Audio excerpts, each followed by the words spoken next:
God damn it.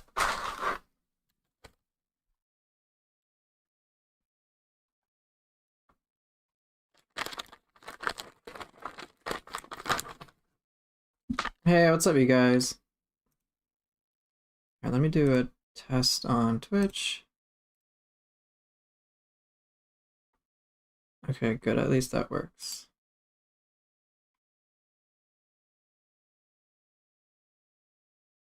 Yeah, I'm just starting the guide stuff. I don't think I'm gonna play Nioh today. My wrist kind of hurts.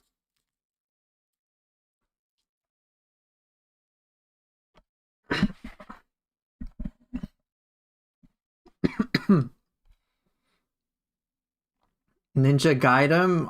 Hey, that's nice. That's nice. But yeah, this is some of the stuff I've had for a while. Golden Seed, if I have time or if I feel like it, I could play Nioh, but I'm prioritizing this.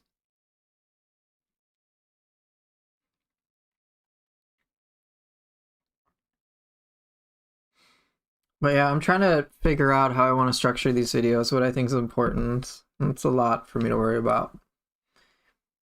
I'll give people like a few minutes to pop in.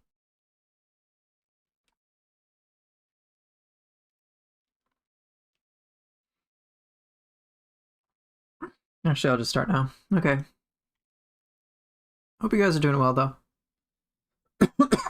Excuse me.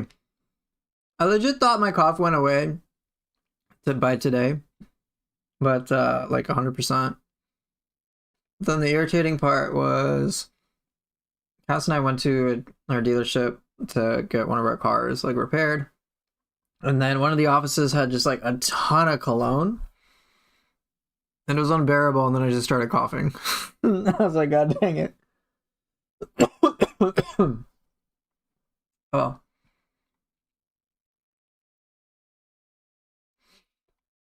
So, reason I'm streaming this for just those of you that are here is because I want your guys' help, want some feedback from you, and I figure just talking to you guys about it live would be pretty handy. Really, I currently do not have an active live stream on YouTube. That's a lie. That's a lie. What is this?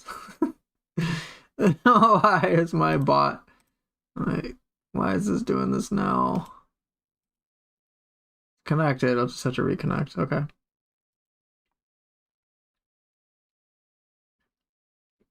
Guides on this game will have like +1 hour.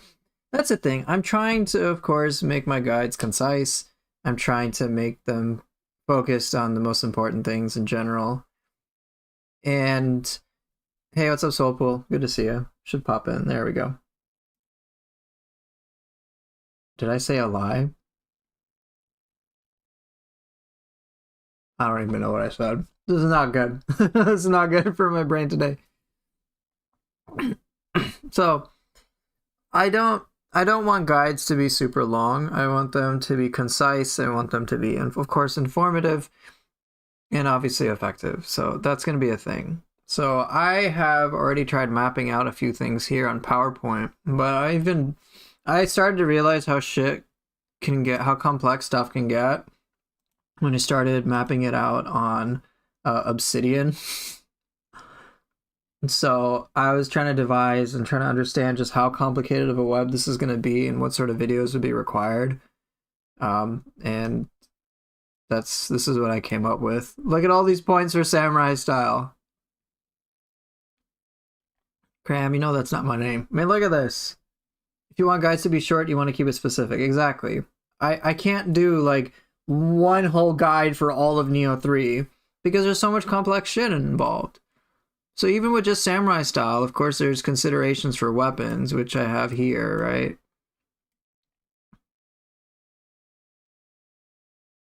But there's whole things to understand when it comes to deflect versus when to parry. Deflect as it pertains to R's proficiency, Frost Moon, and like the web can get very complicated. So I would want to make my guides in a similar style as I did for the Soul Core guides, where it's just one topic and just focus on that one topic. You know, Cram, I don't feel bad for your streak resetting because the first thing you say is poofy. It's mean. So yeah, there's like a lot of stuff I started working with. And I wanted to figure out how to structure things. So my current thinking is that like right now I'm not sure about what I would want the first video to be. So I think that first video is a very important starting point. So like let me take a look. What did I have in my Nioh 2 Academy?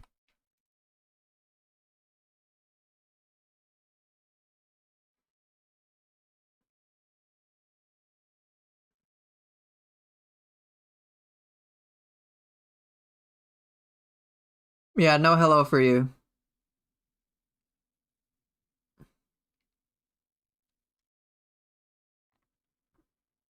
So let's see, where did I start out? I start out with like basic controls in the very tutorial opening of the game. I just cover some very, very, very basic things. Yeah, I'm looking at like my first video. Oh, I should show you what I'm looking at. Hold on. No, not that. No, not that either.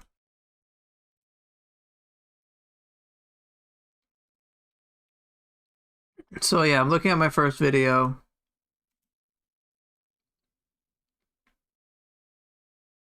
Hey, Demi. And right, as Swope was saying, I think I just do like a big basic breakdown, just super basic.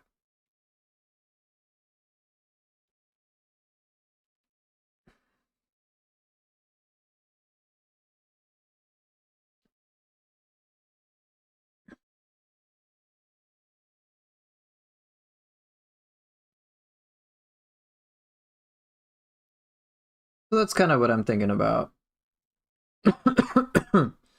I wouldn't want to get too much in detail. Hey, what's up, Troll Animal? Come on, my stupid cough. Weapons are balanced a little weirdly. I'm leveling skill and magic, which are both stats in Kusarigama, but I get more damage on Tonfa. Yeah. So, you bring up a good point, Putrid Flaps, a nice name, by the way. There's a lot of details in Nioh in general, and this has just been a theme across the series. There's a lot of details that I think players can just get lost in without really understanding the actual effects on it. Because as you're saying, you could level up skill and magic and think like, oh, I want to min-max for Kusarigama, but wait, why'd I get more damage off on Tonfa? I'm confused. And so I don't want players to get lost in things. My control is very basic combo structure, basic defensive strats, living weapon. Yeah, how long would that take though? How long? Think about it. Defensive strats? Let's go back to what I have in Obsidian. Alright, let's think about this. Let me get my graph view up. Like 15 minutes? How many questions? There's gonna be a lot of questions. For example, samurai style defense. Like I could say dodge. I could say, oh, you're ninja style, don't try to block, try to dodge. Like I can say that.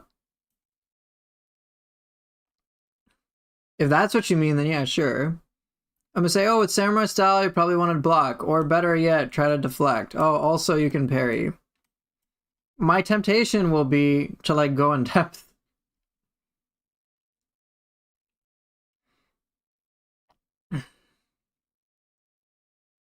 The idea is to give a basic and then the other videos dig in.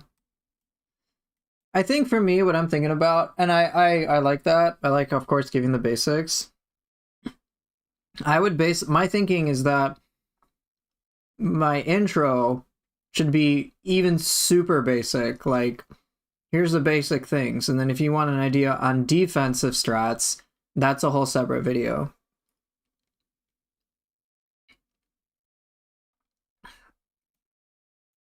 So for example, with samurai style, I would make one whole video based on deflect. And one whole video based on, and for parries, I could talk, like, I can't go through every single weapon, for example, for parries, but I could say, hey, here are the pros and cons of deflect versus parry. Like, I could even do that. So it could be, I wouldn't go specific into every weapon for a parry, but I would just say, hey, here's a video about parries at large. Here's generally the timing you're looking for at large. Here's why you might want to use parries. And then having the weapon-specific stuff, I'm thinking I would have in their dedicated weapon guides respectively. So like, for example, for the sword, when should I use Haze versus Water Shadow versus Leaf Glide versus Flowing Mist? That's 4 different... Oh, and Backwave. Got 5 different parries. When am I gonna, like, why should I use one over the other? Shouldn't I just use Flowing Mist all the time? You know, stuff like that.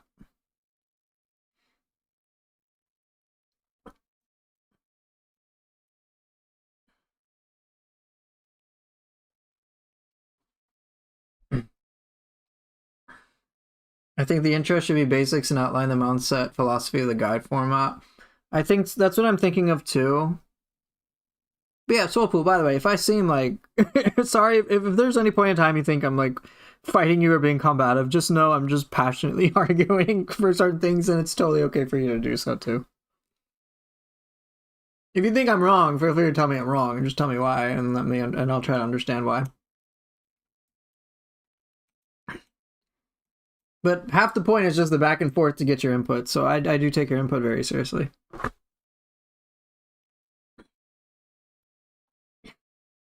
Right. So, Troll, as you were saying, like, I think mindset is very, very important. Just like a couple of things to know, like, what to expect. Gotta bust out the notepad like an old YouTube tutorial to protect your throat from that cough. Right? Yeah, the game is complicated.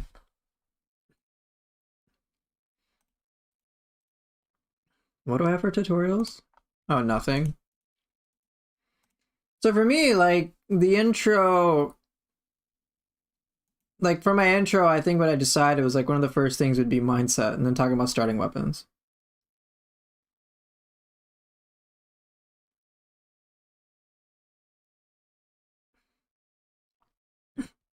That's what I was thinking too, Chicken Burrito. Just like the super, super like intro video would be very basic, like the first starting decisions that a player would make and any reservations they might have at the time.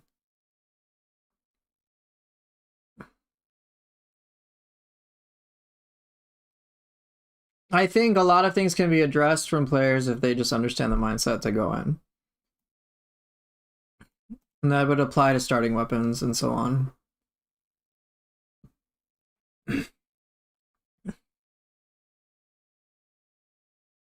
You can explain through just to compare to guides that I thought was good. Basics and basic game plan are a good starting point.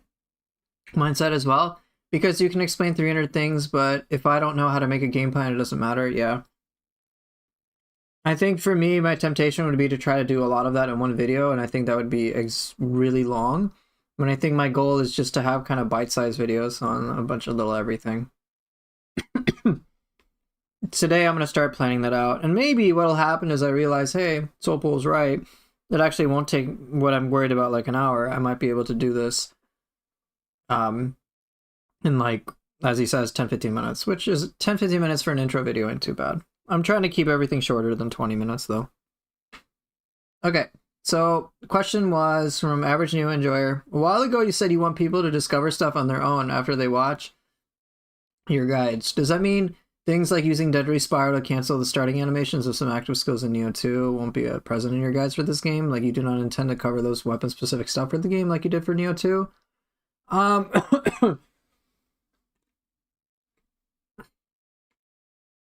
I can kind of cover the, like, super specific niche things, but that's not really my priority anymore. I don't, like... My priority is helping players get into the mindset where they could hypothetically figure all this shit out on their own. That's the goal. So, because I can't cover every permutation of everything. Like, it's just not... One, I can't do that. Personally speaking, in the game, like, there's just so many permutations of shit. Right, the goal of the guide is to teach players basically how to teach them, and so they can teach themselves. And I give them a good enough starting foundation so that they can be self-sustainable. Because I remember for the Nioh 2 things, people would ask me, hey, how do you combo these things together? How do you know how to do this and that? And like, give me some combos that I can do. And then what can inevitably happen is someone, and Soulpool made a good point about this, is like, hey, you can teach me 300 things, but if I don't have a game plan, I'm not going to be able to make the same decisions as you will, or I won't be able to come up with my own decisions. I'm just kind of following what Pooper Llama says. And I don't want to do that. I don't want people to copy me. Like, you can, but copying me without a real understanding of why I'm doing what I'm doing is just going to limit your play. That's not how I play. I might look at other players and be like, ooh, I notice this one thing that they like, or that I like seeing, and that gives me ideas to do other things as well.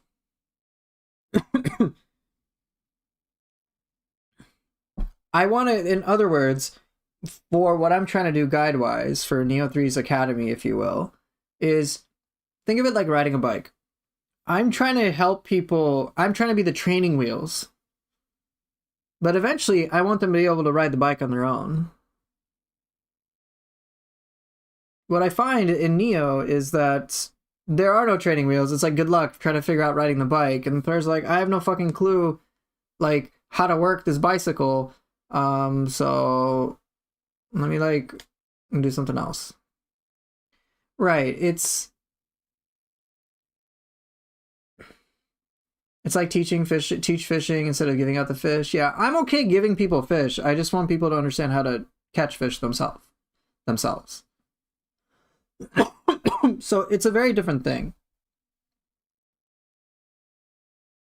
Like when I'm like, I know what moves to use in a specific moment because I understand by and large what it is I'm trying to accomplish. I know my game plan. Like with Ninja Style, for example. Where is it? And I haven't written too much down. But with Ninja Style, I'm very much aware of like, oh, with this weapon, let's say Ninja Sword. Ninja Sword has some very high key damaging abilities, and of course with Ninja Style in general, I want to get behind an enemy. So let me take a look at all the moves that can get behind an enemy so I can kick ass. And so, oh, Hollow Stab. I know the difference between Hollow Stab and Shadow Cyclone. Oh, Shadow Cyclone, very quick to get behind an enemy. But Hollow Stab has an intense amount of range and is a 2-part attack. Okay, those are two very different appropriate cases. Okay, now in the heat of the moment, an enemy is far away from me. Let's say I'm out of Lightning Step. Then let me now use Hollow Stab to close the gap, and then let me do the follow-up to get behind it. Okay, great. And then I can attack from there. Or let's say an enemy is fighting me real quick, and I just need to get behind him real quickly. All right, Shadow Cyclone when I have a moment. Great. Right, I understand that, but I understand the nuances behind those abilities, but even before then, I understand the big picture of me trying to get behind an enemy, and like that's really important for Ninja Style for a lot of damage.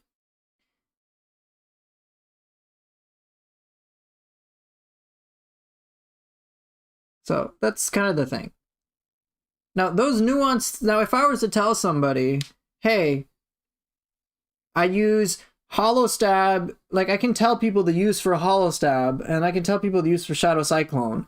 But if they're not in the mindset, or if they're not in the space of even thinking about trying to prioritize getting behind an enemy for Ninja Style, one, and if they're not aware of how to really consistently get behind enemies with Ninja Style... When's a good moment to try to do that to max out damage versus when it's better to just stay in front of a target and do key damage? They're not going to know. Like, it won't matter. They'll be like, oh, I see a target far away, and no matter what, that's when I do Hollow Stab because Pooper Llama said so. I'm like, no, sometimes I will use Shuriken instead. Sometimes I'll use Ninjutsu instead. Sometimes I'll regenerate my ki. Sometimes I won't even be a ninja style. There's a lot of different nuanced decisions that I'm going to make. It's not just like I always see X data point. Let me not read into and make sure I'm fully understanding what I'm seeing, and then I just make a decision. No, it's like there's a lot of different factors that come into play when I'm making a decision. And more importantly than that, I actually enjoy it too. So it gets so much in depth, and I want to prioritize that part and understanding the strategy more than just like absolutely detailed nuanced weapon guides, because I'm always getting questions. Not always. I frequently get questions, or let me reword that. Many times when I get questioned about weapon related things, I notice it's about like how to use this move, and not really like an understanding of, I guess, the theory behind the weapon in the first place. I get asked this on Nioh 3 streams sometimes, which is, how do I use split staff now that split staff feels like shit in Nioh 3? And then like I've had some people tell me like, whoa, you seem to make split staff look pretty good, even though it's like reduced to a shell of what it used to be in Nioh 2. I'm like, yeah, I can do that, but how am I doing that? One, it comes from my mindset, which if you're open-minded in general, and if you're committed to the long haul to learning stuff and applying, like, you know, really learning, applying yourself in that regard, it's not that bad. It's not too difficult compared to, oh, split staff sucks.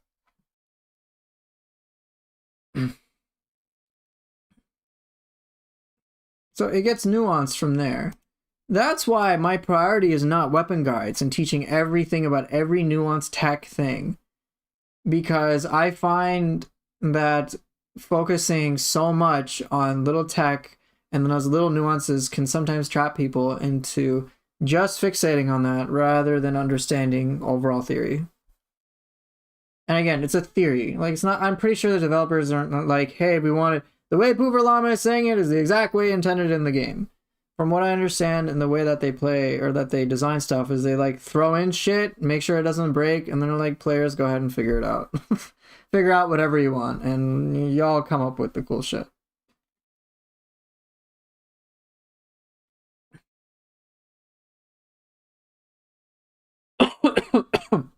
So there's a lot.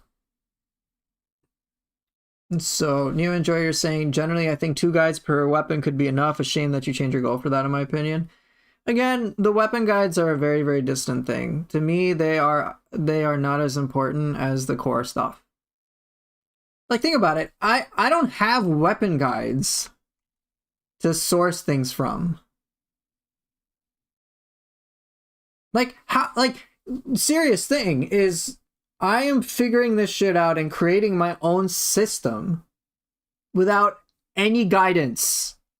I didn't watch a single Nioh 3 guide. Same thing with Nioh 2 stuff. Like, I came up with this shit, so I'm trying to basically help players get into that space.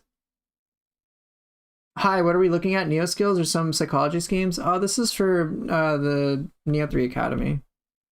This is just kind of like me brainstorming, mapping things out, and figuring out things from there. It's just a rough draft. It'll change over time. So yeah, I'm planning out my guides, talking about things with you guys, figuring out the big picture about things, I guess debating about things. But yeah, Nioh Psychology 101. I mean, in a nutshell, sure, we can say that. I think for me, I'm going to change the optics of weapon guides being advanced to weapon guides being much more nuanced. They're much more minute details. Because here's the way I see it is, if you understand how to work with ninja style at large, you're pretty much good to go with any weapon. What I've been doing more recently with ninja style, since it's new territory for me, is really trying to understand, as Viviface is saying, you know, trying to get new players as ninja will always try to get behind enemies, since that's what the style does most damage, but it's not reliable until you get blunt or that missed ability. Right, I'm trying to be able to do that with all the moves. Oh, you put nuance and advanced in the same bucket? Oh, okay. I guess well, the reason. Hey, JD, it's good to see you. Oh, you gave me a raid too. Thank you. I'm not gonna most likely be playing Nioh 3 today. I know you were. If you guys aren't familiar, JDZ, she's been playing Nioh 3. I think she's in the Bakumatsu region. She's pretty chill. Check her out. She's been gaming since the 70s. She has pets. She has a kid, but you know, kids are overrated. Just joking. So yeah, check her out if you're curious for somebody who's playing Nioh 3.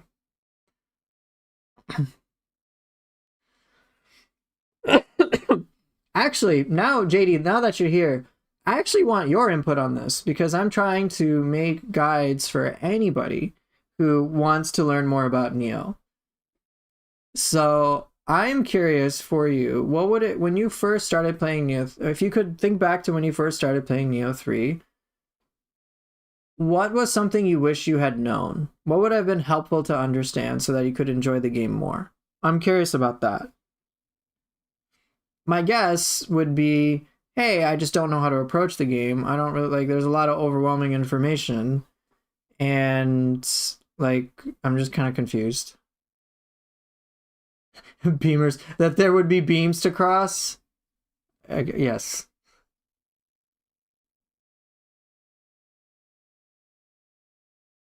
Advanced stuff usually requires the player to recognize specific scenarios and uses, which comes after having a basic game plan. More or less every game works the same on a basic structural level. Okay.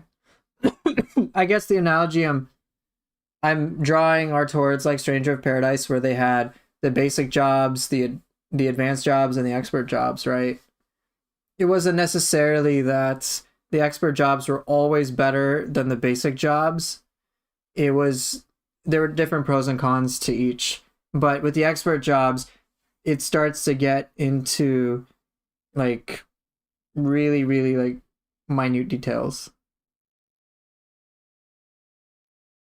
So it's like the difference between say, hey, why should I go to Dragoon versus like Breaker?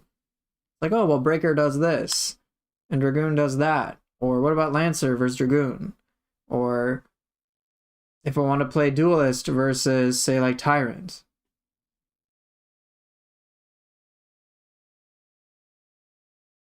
Basic jobs are still good in Stranger of Paradise, but expert jobs are just very different. That's kind of what I think you're thinking about. Is that right, Soulpool? So Beamers. There was beam crossing induced trauma today. Oof. And for once, unrelated to me. Okay. So for JD, yeah, they definitely throw a lot of info at the beginning, so it was very confusing. Okay, but I tend to read all the things, so it was good till I got to the blacksmith and what else she does. Kinda, yeah, okay. I think for me, Soulpool, the one thing I want to prevent is players prioritizing, oh my gosh, I need to learn a weapon entirely first. That should be my priority rather than understanding the foundation that is ninja style. If I'm not mistaken, I think in fighting games, oftentimes you can get a lot of mileage out of fundamentals, a significant amount of mileage. And if your fundamentals are off, then any like fancy play after that is kind of irrelevant. Yeah, actually, I think that's a good way to put it. Like in Smash Bros. That I've played, I'm severely lacking in a lot of fundamental knowledge. So, because of that, sure, I might be able to pull off some advanced things once in a blue moon, but I'm just getting lucky. Whereas, if I have a deep knowledge of fundamentals, then I can understand what I want to do. I have a better shot of pulling off more advanced things more regularly. Okay, maybe it's better to think of the focus of the guide to be weapon identity, whereas the advanced weapon nuance stuff can be its own topics, like the nitty-gritty of martial arts interactions and whatnot. You know, Troll, that's actually a really good point. I could have one guide specifically focus on weapon identity. No, actually, I think I want to put that. Starting weapons. Guides. What do I want here? Weapon identity.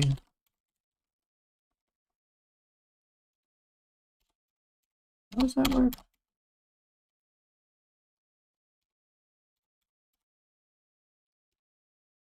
that how it works? I'm gonna have to click it. I haven't used Obsidian in ages.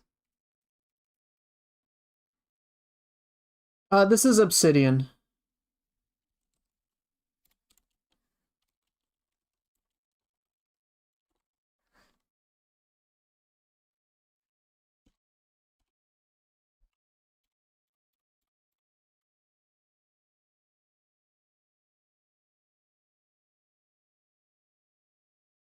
Okay. Oh, I don't need to save. I think playing Nioh 2 helped me with Nioh 3.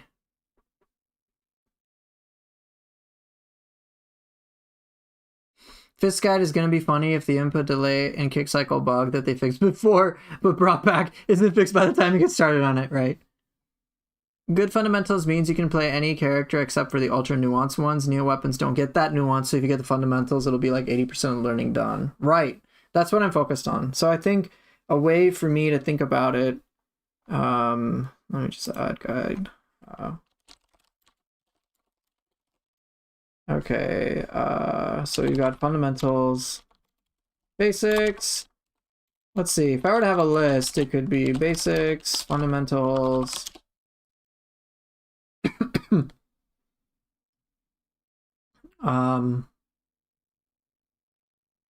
And then I suppose you could start getting to advanced. Right. Oh, actually, core. Yeah.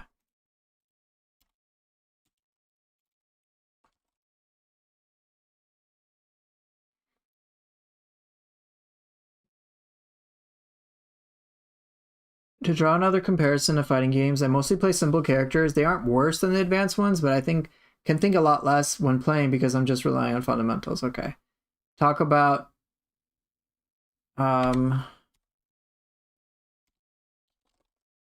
okay.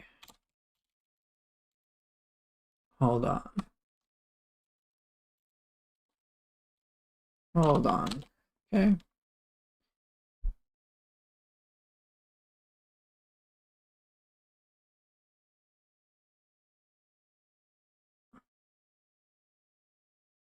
Talk about the pros and cons of each weapon. Generally, you can think a lot less when you're playing because I'm relying on fundamentals. Fair, yeah.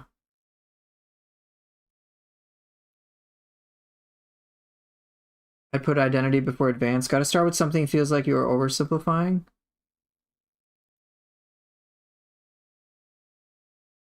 Then elaborate.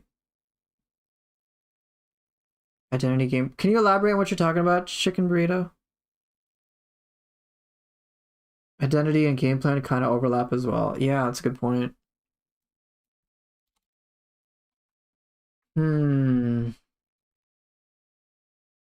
If you start with too many complicated stuffs and spooky language, newbie will get scared. Yeah. This, just to be clear, what I'm writing down is just, this is for like, not just one video. This is a span of all of them. So if I were to have a section on like basics, and then if they want to learn more about like core things, go from there. They want to learn more about fundamentals, and go from like stuff like that, go from there. Like they could graduate themselves when they're ready. Because you're right, I don't want to overwhelm somebody with 500 different things. I would want it to be like here, like once you understand, once you have this foundation here, you can graduate to a different one and then go from there.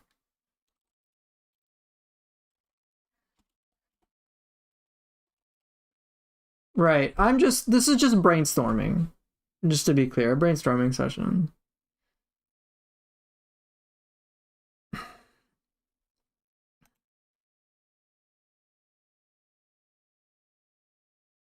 So, I guess, what are the basics? The basic things that players should have before even getting into the game would be like knowing your mindset, right? Maybe a guide for bad habits for both styles, potentially, yes. So mine's like, if I'm coming into the game, I would want to know what the fuck to expect. I would want to know what decisions really, really matter in the game because there's 500 different details.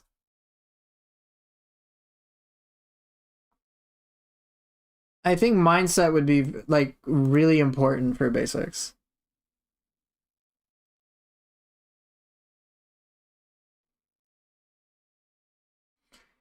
You can start with setting the field, clear out people's minds what they think you might already think is important, like stats, gear over just knowing how to move and respond.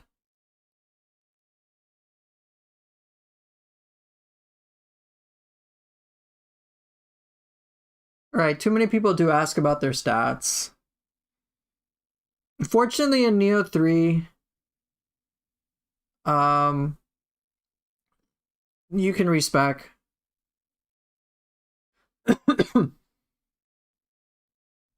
Right, so just to be clear, I have some of this stuff already in my mindset stuff.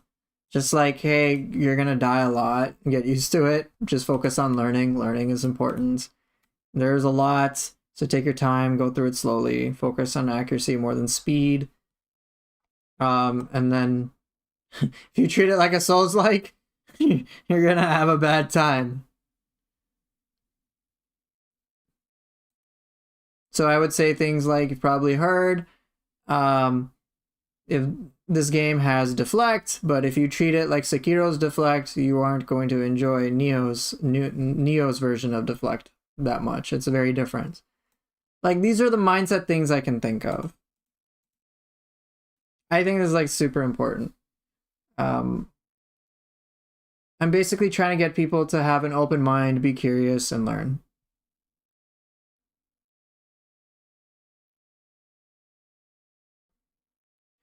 With basics, so let's go back to the overall notes for the guides. Okay.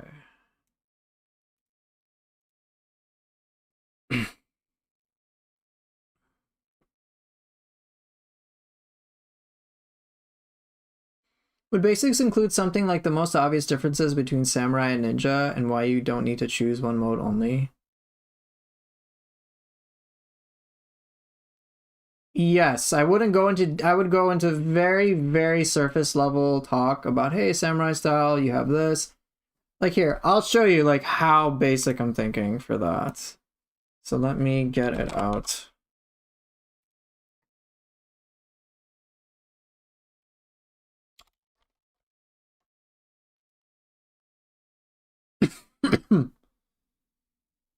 All right, what's going on? All right, so for example, Nioh 3 official website, this to me covers basic. All right, we've got like very basic information. Oh, you've got arts proficiency. Okay, you've got deflect. You've got key pulse and you got stances and you got like the 7 weapons. All right, ninja style. What do you got for ninja style? Oh, you can do this. You can do that. You can do this. You can do that. That's how basic I would go for a basic guide. Just like, all right, you get passing awareness that there are things and you don't. And then I would also say, as you're saying, Autumn Red, is is I would say both, and I would say something like both styles have different pros and cons. You can stick with one style the entire game, or you can use both. There is no right or wrong answer. Just do whatever's fun for you. Like something to that effect. That's what I would put down.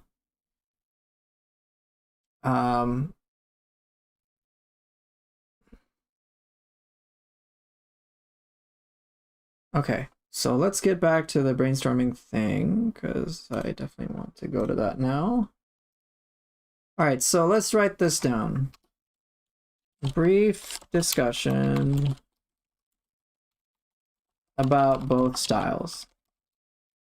And reference Nioh 3 website. Okay.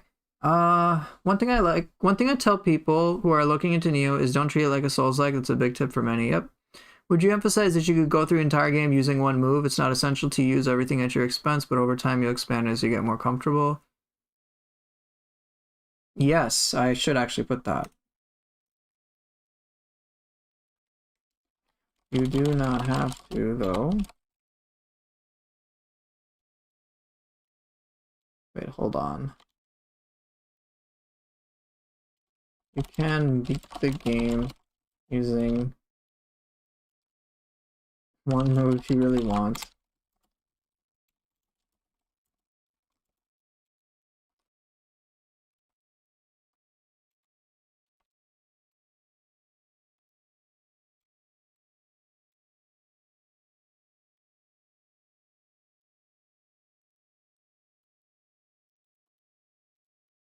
Actually, where do I want to put it?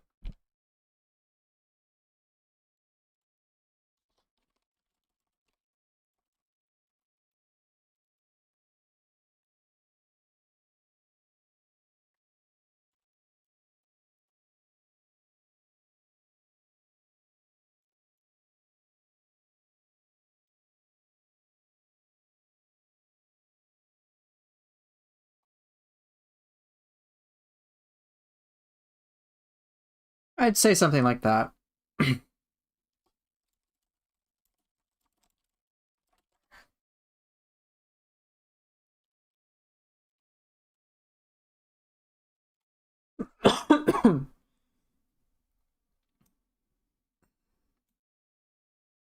I don't know the exact order, but I would say something to the effect of, yeah, this, you don't have to play the way that I am advocating for. It's not a requirement. This guide series is just focusing on this because that's what it's meant to do. But by all means, you don't have to do that. You can focus on builds instead, and you can just focus on relatively simple mechanical play. Like, you can do that. Number one thing is, though, to have fun. That's what I would say for the mindset. Because I find enough people playing the way, like, playing their games, and they're not really enjoying it. They're not really having fun. They're not in the, like, oh, I'm like trying to have more fun.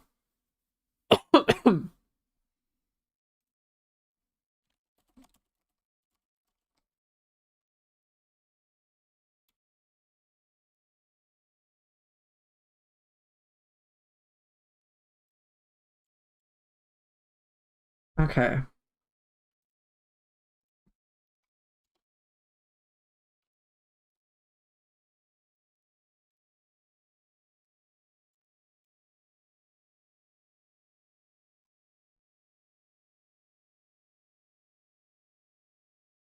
Okay.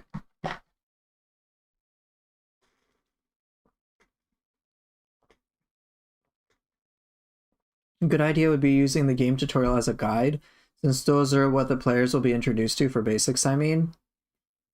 So Swolepool, are you saying for me to design my guides like that, or are you just saying to point people in that direction? Just say like, hey, go here. Like, do these tutorials.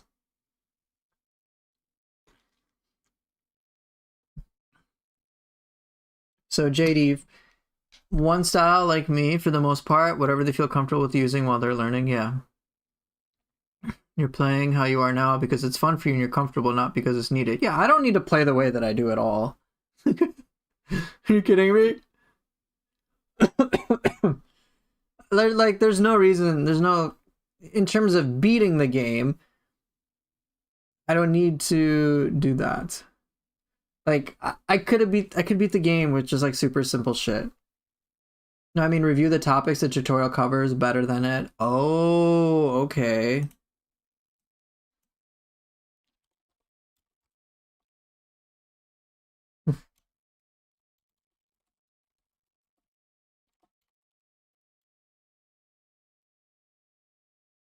All right, yeah, I can do that.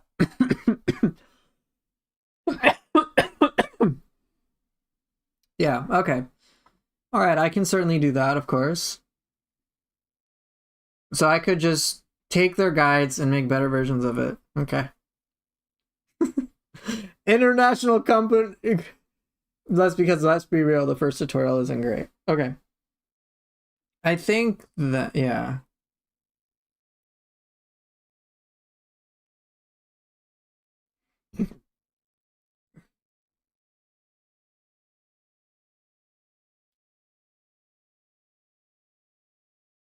Take Nioh 3 and publish a better version of it? Yeah, basically.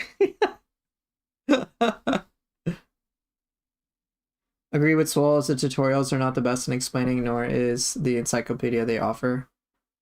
Just for the basics, obviously, after that, use your stuff, but people will be introduced to those ideas first. Yes. Yeah, I can see that. I think then one other thing I want to do is I will want to investigate the first time player experience as well. Be the tutorial that Nioh 3 couldn't. Yeah, pretty much.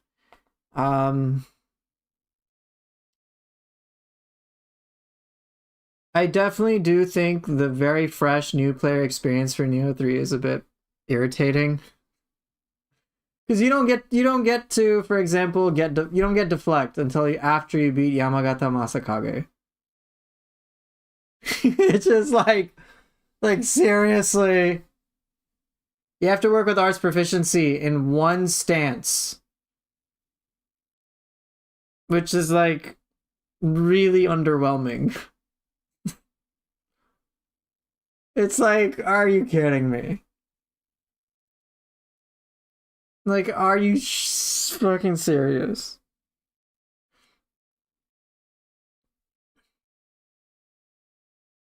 If anything, I would have advised to give players deflect before arts proficiency, but oh well, I guess. Or like deflect. Even then, players should just get.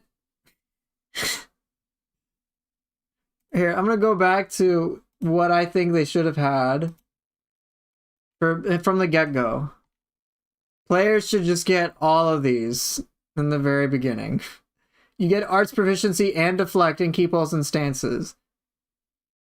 All right, you just get all 4 of these. You don't have to unlock stances and shit. You don't have to do that. You just get it. You don't get anything in those stances, but you have them.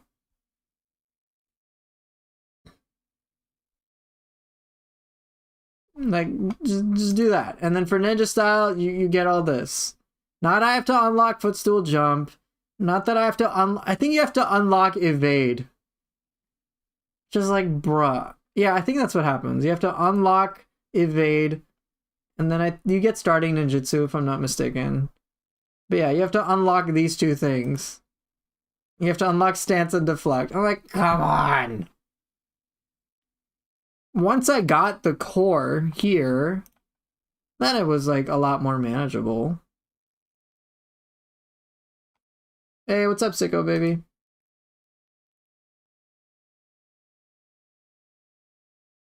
Okay, let me go to my PowerPoint.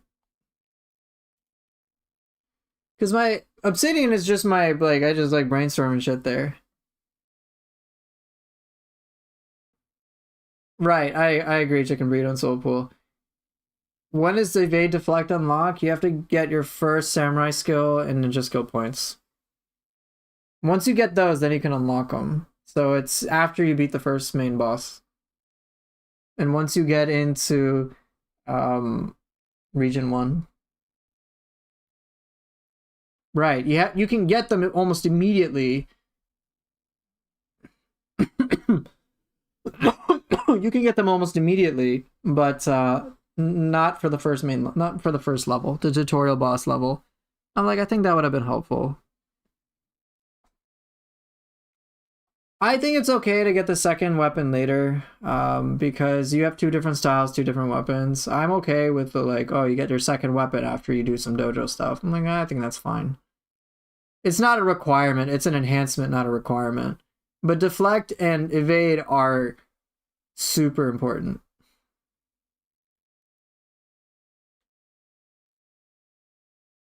Yeah, like some mechanics held off for a bit is a bit awkward. But oh well. I can't control the pacing with that, which is why I think it'll be very important for me to have that broken down in the first place. All right, I will most likely have to restructure it. Okay.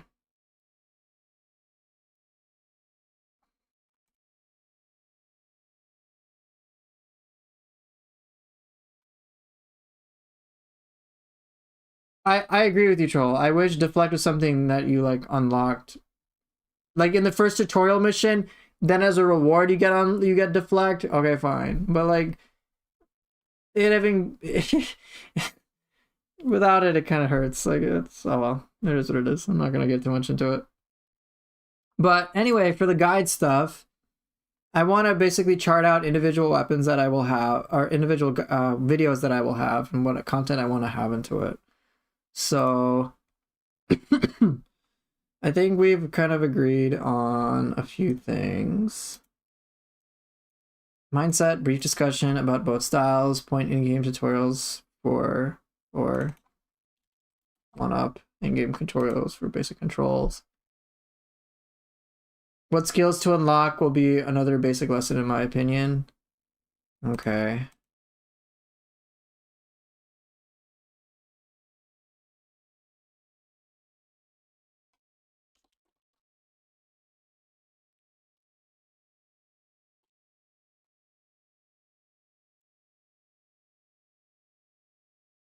Yeah.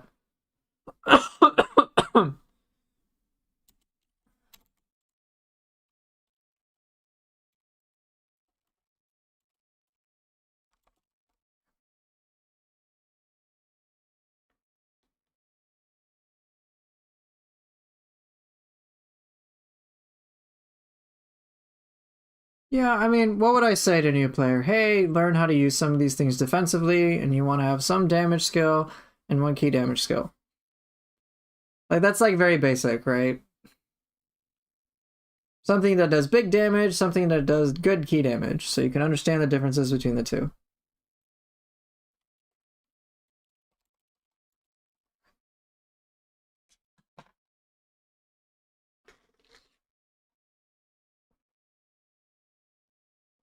The skill tree was pretty overwhelming for me when I started Nioh. Okay.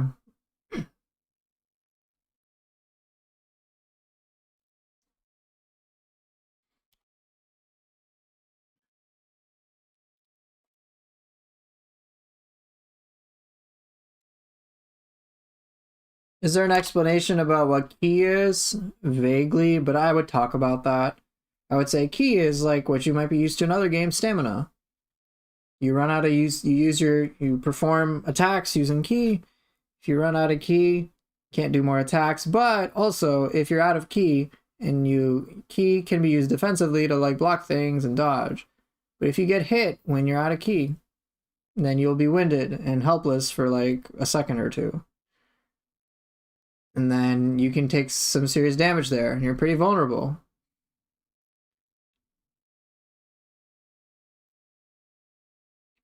Let's see. We've got a lot to worry about. Skill management system.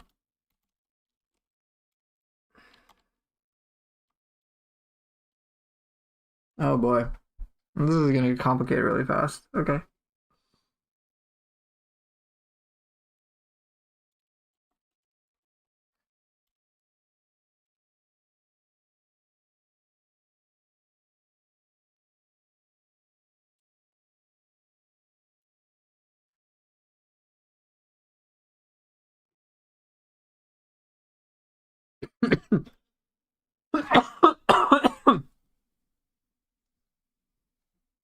Right.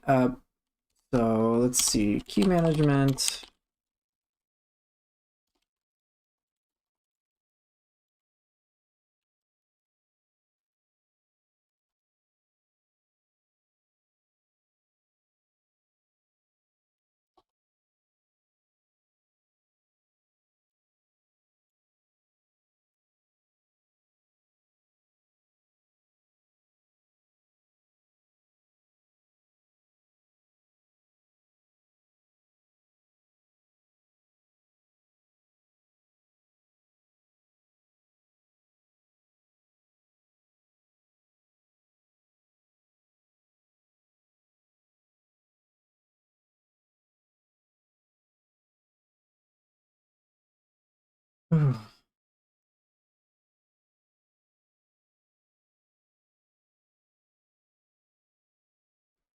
Worth mentioning toughness or saving that for another part?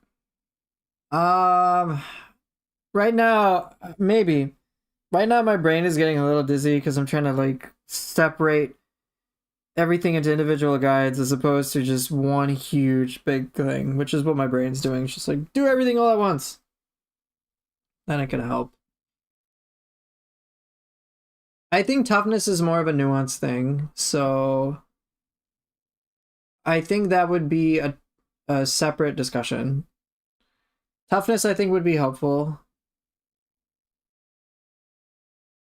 Um, yeah, I need to slow down. You're right. Uh,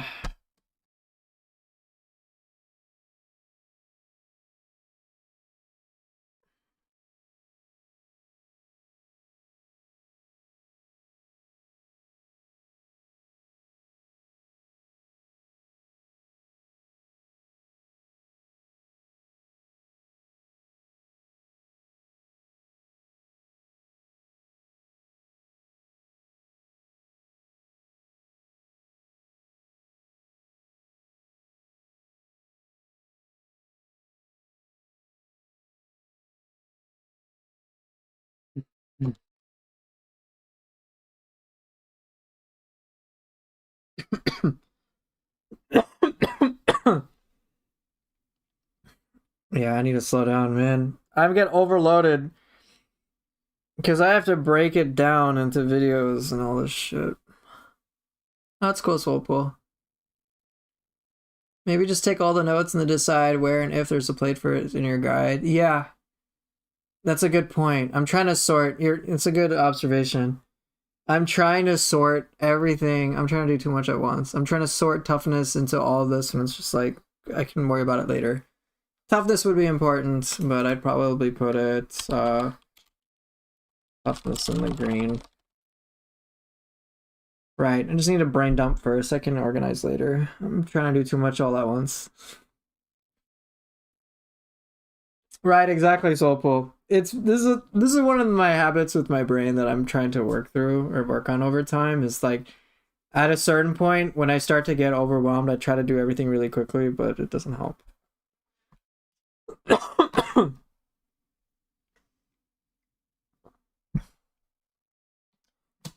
Okay. Thanks for your help. I really appreciate it, everybody.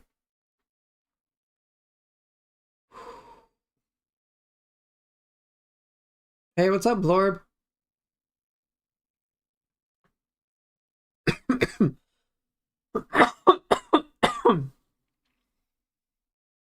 Hmm.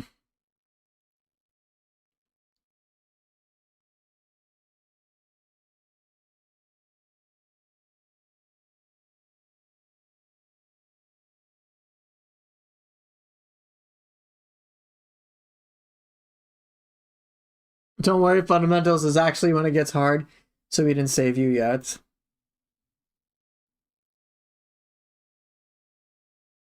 Okay, I think what I'm also noticing now that I think about it is a lot of this stuff early on is very much based on nothing really to do with enemies.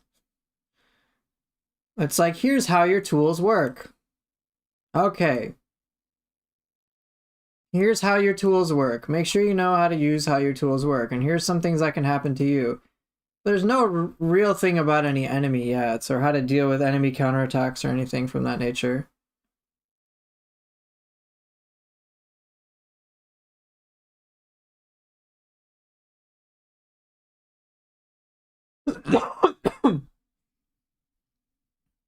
Yeah, tricky.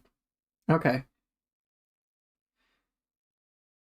Because let's see, my experience in Nioh 3 has been I develop a foundation of what I can do. I try to see how things outside of me react to it. Right. Then I need to understand how I need to have the understanding of how an enemy works. The more I understand how an enemy works, the more risks and creativity I can employ as a result of taking those risks towards like kicking their ass. And I learn more about my moves, which and how to pull them off well, which then helps me understand my weapons a little bit more, and then I can brainstorm more how to apply a weapon even further. But it's definitely kind of a chicken or the egg thing.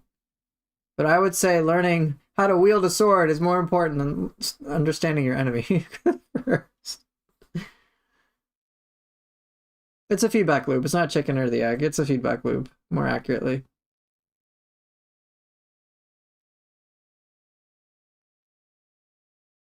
Don't forget to talk about guardian spirits and confusion and poison and arts proficiency and the difference between weapons. Fuck you, Blorb.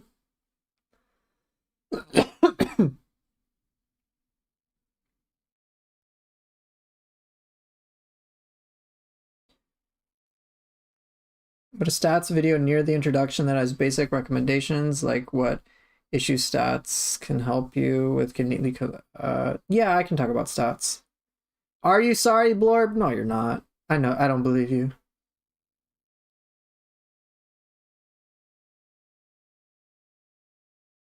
I'm brainstorming stuff next. Yeah, it's good to see you too.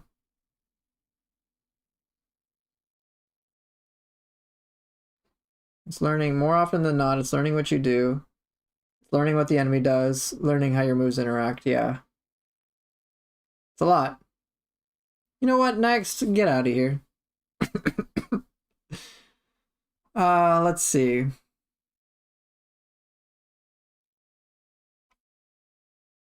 Brainstorming, maybe two in the weeds right now? Yeah, I think so. A little mental break, in all honesty. Let me take a look at the website, see if I can just relax.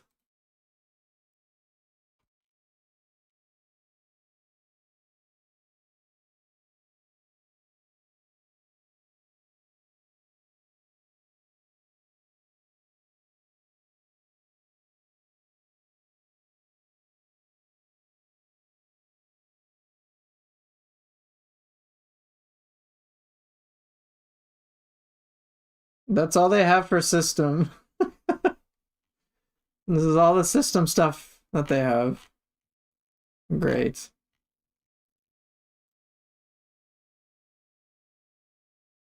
So let's check out the overview.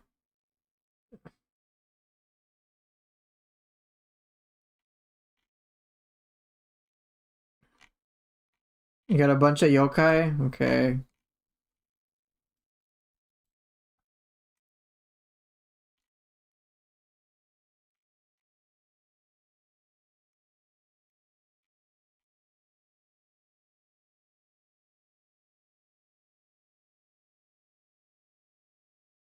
Yeah, in case you guys didn't know, you can listen to the OST for free.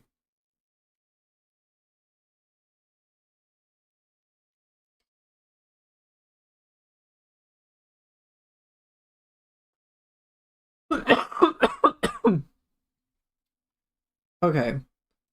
Let me get back. Hmm.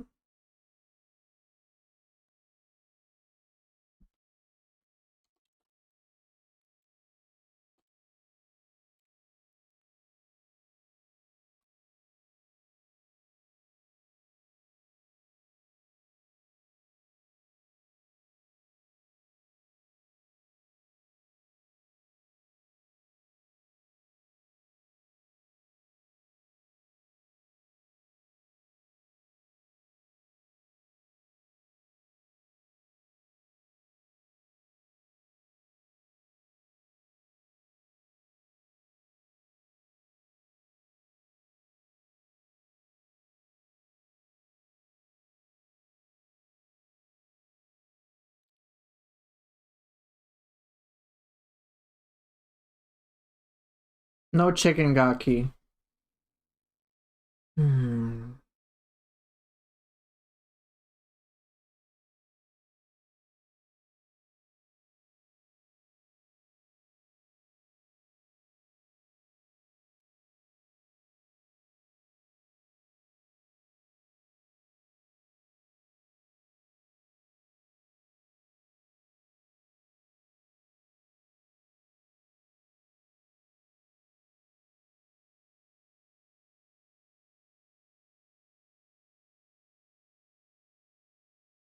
No, Ryu, that's not helpful.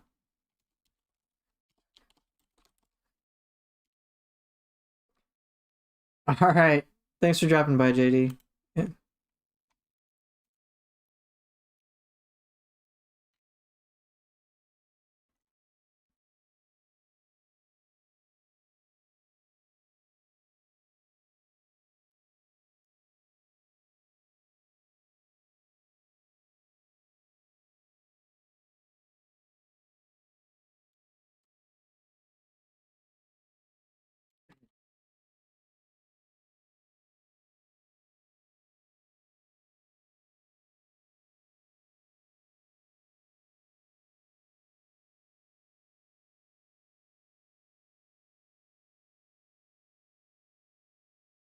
For fundamentals, before you go into styles, I would talk about general attack, defense, and positioning.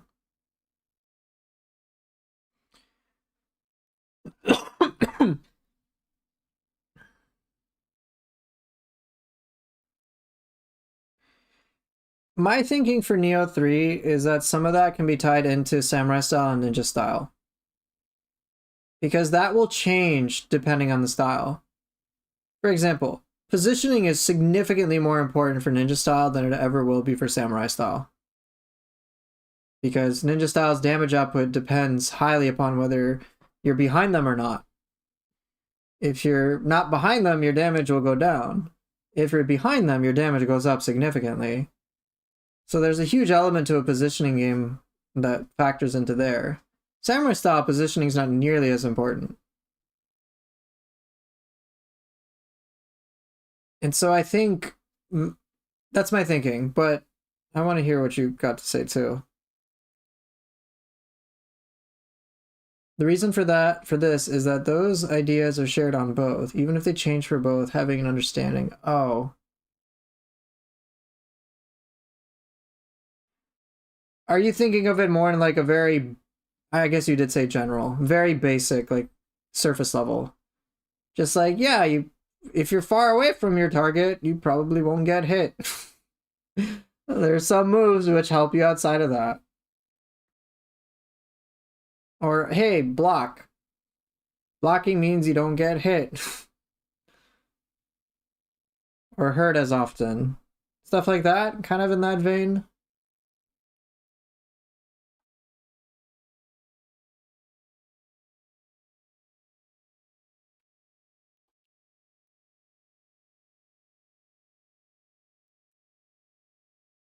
Hey, peeping. I'm drafting a bunch of stuff.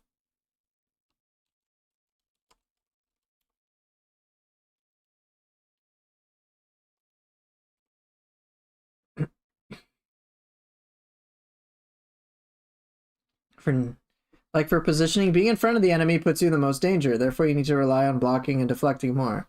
While on the sides or behind, you can get more aggressive. That's a very valid point, yeah.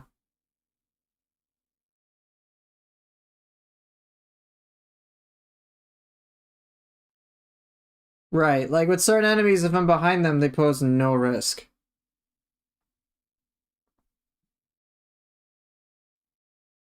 Which is great for ninja style, but for samurai style, if you aren't deflecting, if you may not be able to get some ki back. Okay, that gets much more nuanced. I see your point. Let me actually copy that.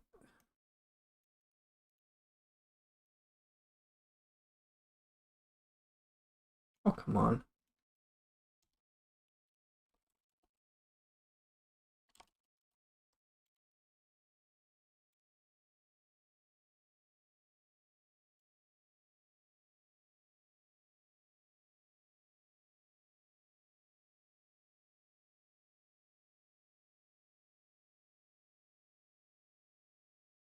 Dang, I haven't had to fast type in a while.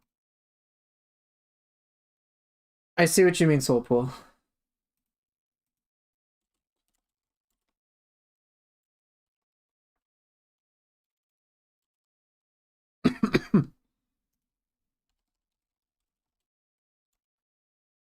Alright, fair.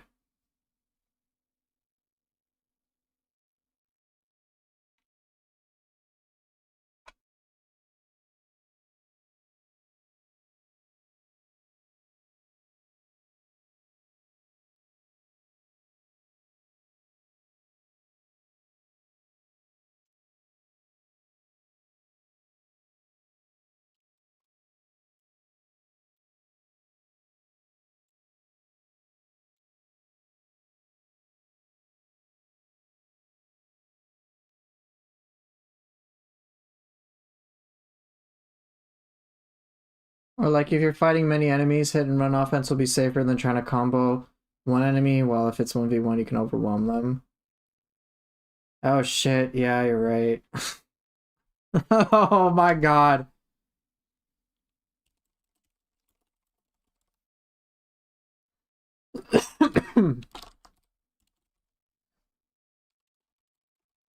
Oh dear lord, I forgot about this shit.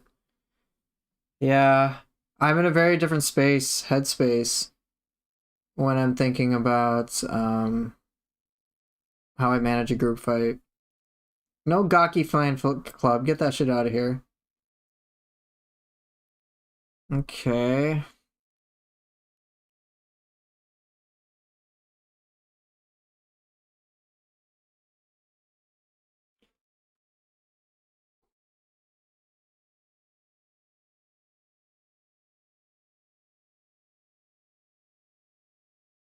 Yeah, this core stuff will be very important.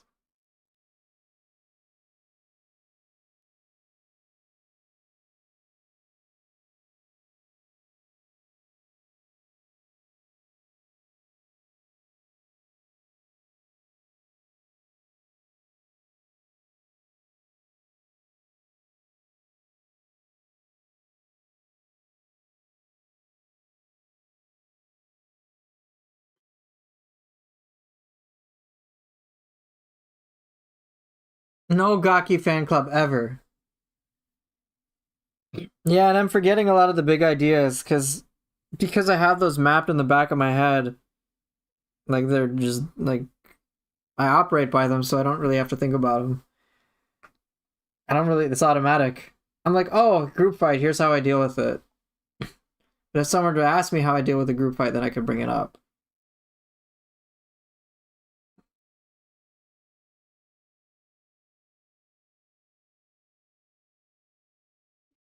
Right? I'm gonna need to zoom out and try to recall a lot of the things that I do on autopilot.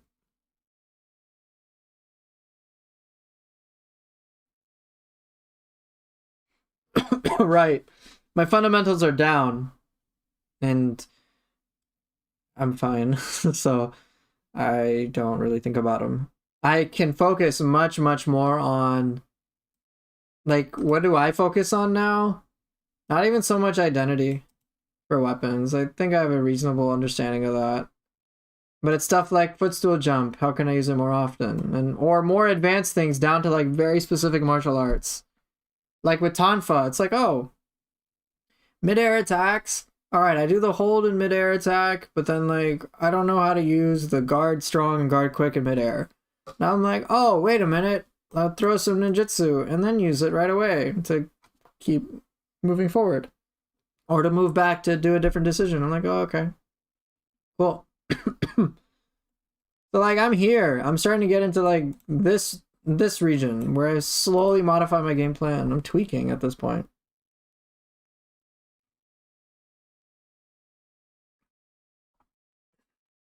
I don't worry about skill management at all. I'm kind of worried I figured that out. Key management, not really concerned. Spirit Force, not remotely concerned. Living Artifact, I've been working on a little bit.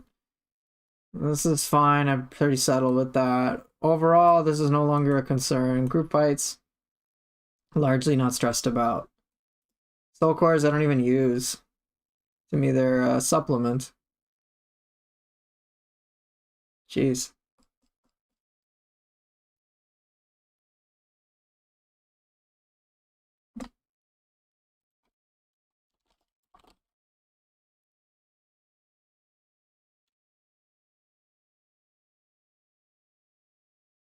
Hmm. Oh boy. Now I'm thinking about it. Enemy key, Yokai Realms versus Dark Realm. Oh boy. Yeah, like Yokai bosses, I don't stress when they go into Dark Realm and get all their key back.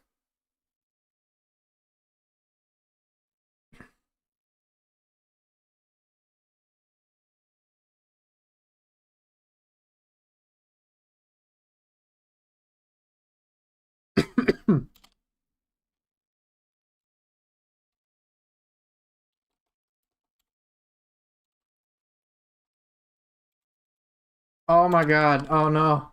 Now that I'm thinking about it, more is coming up. Okay.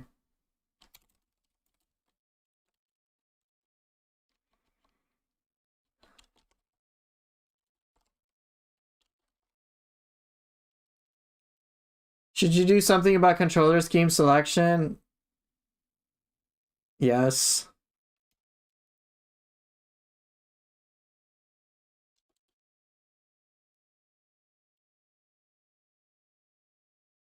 No. Oh my god, there are so many fundamentals I have to break down. Right, controller stuff too.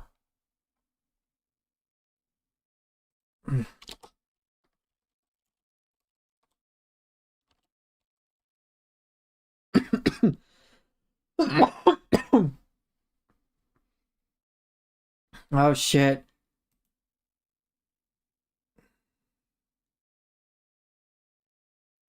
Yeah, this is going to be really important. And then Spirit Force management, and then relates to Guardian Spirit skills.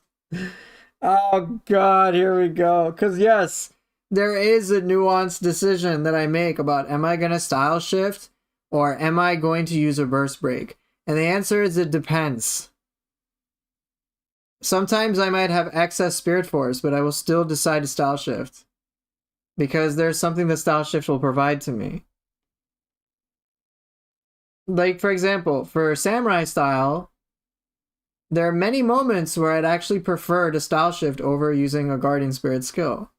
Why? Because I'm in arts proficiency and I want to have the uptime. I want to keep using arts proficiency. I don't want to lose it. And if I use a pretty long-winded Guardian Spirit skill, it's gone. But then there's other times where I'm going to be like, actually, fuck arts proficiency, I will use Guardian Spirit skills. Here's why. Oh god. Oh no. Ah!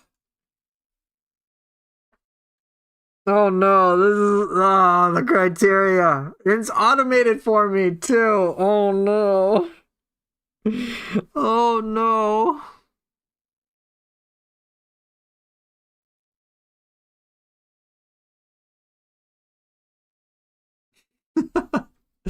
Okay.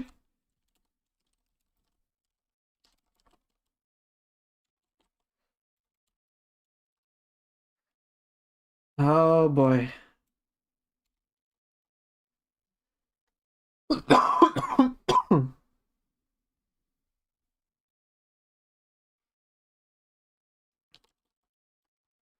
Oh boy. All right. Don't say overloaded too long, you're gonna lose hair. Maybe. Maybe I will. Okay.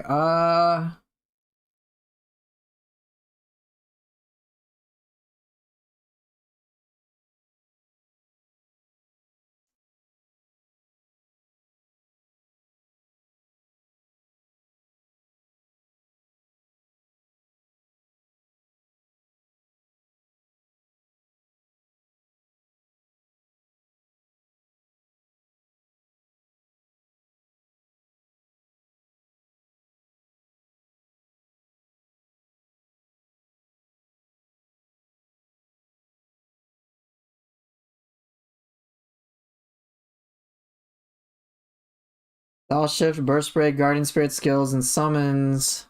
Yeah, the decision making about those will be pretty important.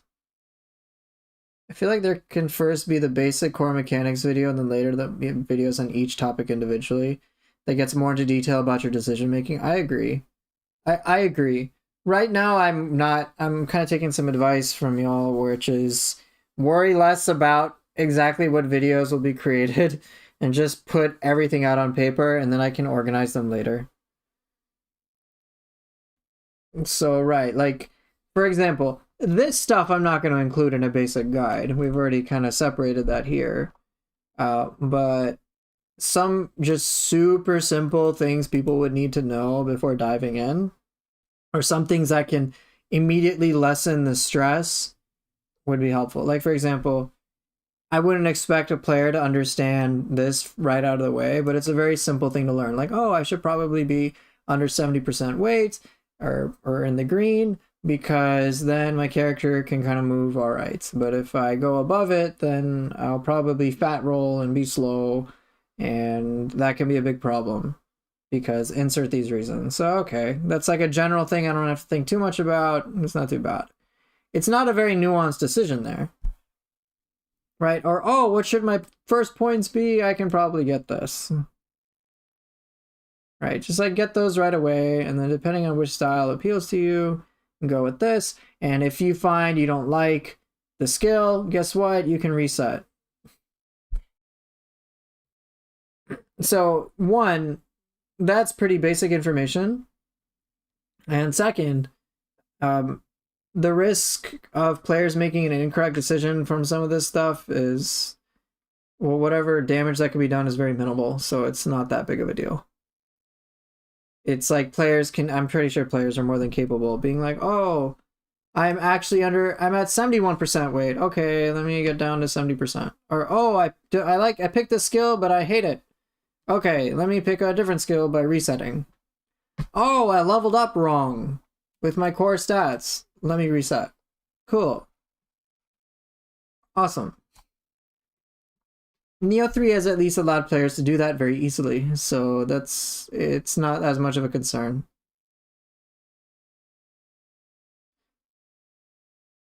So those easy things that are just nice to give players an easy starting comfort zone is what I want to prioritize first. The biggest thing I would want them to think about would be mindset and just having a very passing familiarity for the game. Very, very passing. That would, I would guess, take like maybe like 1 or 2 videos tops, maybe even just one. But then focusing on these things will require multiple videos. So I'm on the same page as you, basically.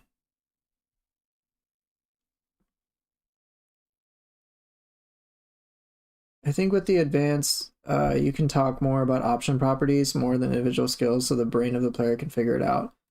Potentially. But as we've kind of charted out, that is such a late stage concern.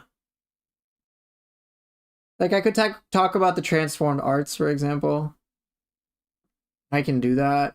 Different talks about the different pros and cons about it. I can do that with the different martial arts.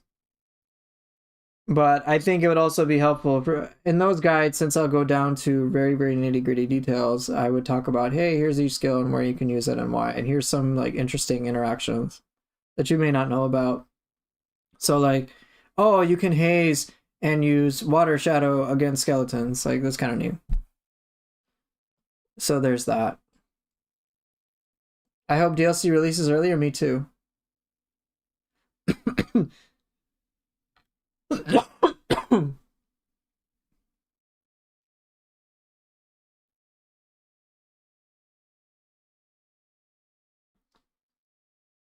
Make YouTube shorts with little knowledge since people can't focus now. Do you need more of understanding of how to use the Omnia box? Absolutely, since I've never used it. I don't know how to use Omnia Magic or Soul Cores, guys. I don't. You need to make super big subtitles? Hell no. Okay.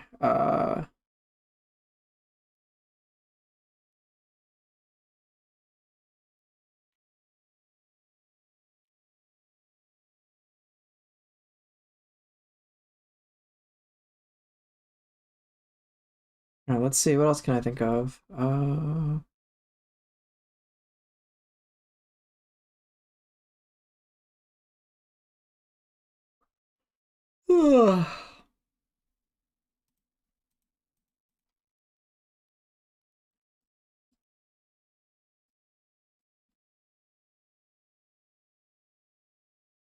Let's see. I want to focus more on the core stuff. The fundamentals between the styles, we're starting to get more complicated there. Gameplay and identity for weapons, that's complicated. Control scheme differences, I do reference that, but the question is how far in depth do I want to go with it? Because I've pretty much played with Nioh 2 things. And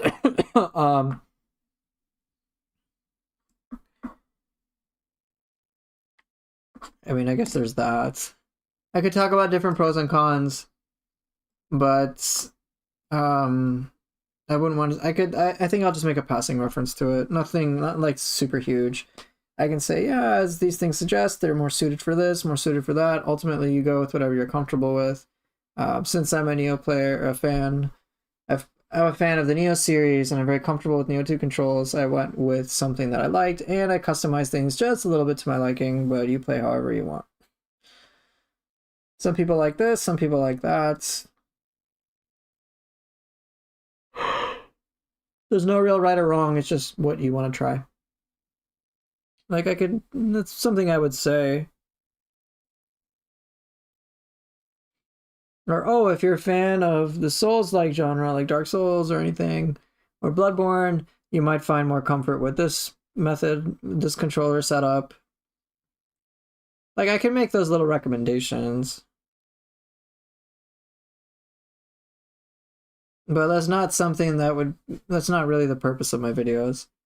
It's not an all, like, encompassing, hey, let me cover every little detail about Nioh for you. It's about, hey, you want to play Nioh like I do? Then here you go. I'll mention a couple of things and point people to other resources, but like, I'm not going to go too much in depth. I'll even say for when I talk about core stats, I'm like, well, in all honesty, I'm probably not the best guy to ask about the exact perfect core stat stuff. That is mostly a build-based thing. I'm the guy that like doesn't pay much attention to it, and here's my stat distribution, basically all even in all stats, and I got through the game just fine. And then I would make a mention and say, this game is more gear dependent than it is stat dependent. That may change in New Game Plus 2, but I was just fine. If you know how to work with the game mechanically at a reasonable amount of depth, you'll have no trouble.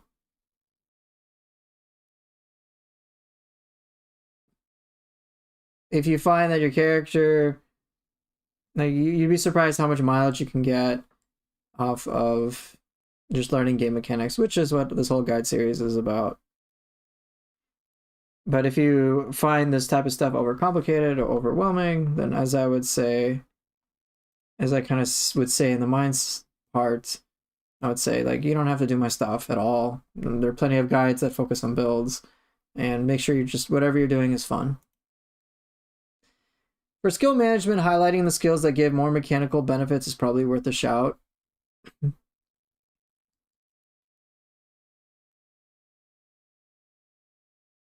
I think that's, I don't think I'll do that exactly, because I think it's a little bit, I think a bit of it is going to be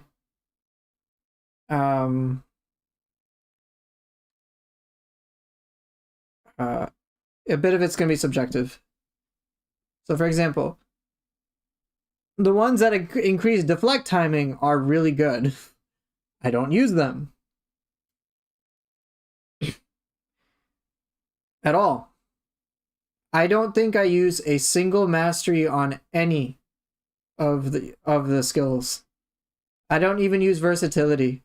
But so I could say, and I have a reason for that, because one, I don't need it, and second, because it detracts from other ways, other things that really help me. Style shift flow, for example, might not be that useful for some people playing samurai style. It's like, well, I could just keep pulse. And sure, I could say insert nuance thing for reverse impact on sword, but usually if someone's in that space, they don't need my guides nearly as much. Or some other players, they might find all of the deflect-based things for samurai super useful too, aside from the extended timing. So there's a bit of subjective, it can be a bit subjective. So I would say, just my advice would be to try to encourage players to experiment. I might say these are ones that are preferred by players, these are ones that I personally like, but I have my own unique reasons. I think I would talk about it in that way. I can say there's different pros and cons for each of them. You'll have to kind of figure out what appeals to you.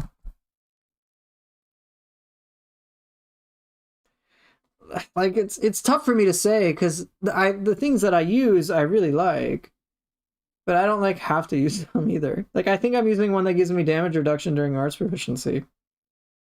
I could easily substitute that with other things. Or I might say, hey, I think, like, or even the samurai skill of oppressive strength. It's like, yeah, it's awesome, because you can have hyper armor during the entirety of arts proficiency. But what if you're a player who doesn't give a fuck about arts proficiency all that much, and you're a big fan of deflect? And rather than doing a lot of sustained damage with arts proficiency, you would prefer a whole different style of play, which is based on, like, deflecting and counterattacking. Right. I mean, those are things. Those are considerations I have to make. Hence why I can say yes. Like I could say yes to this or yes to that, but it may not be important. I could even make an argument against running water or evil dispelling evade, even though I use that. That's the problem that I have, which is running water is great. I love it. But it for some players it might be pointless.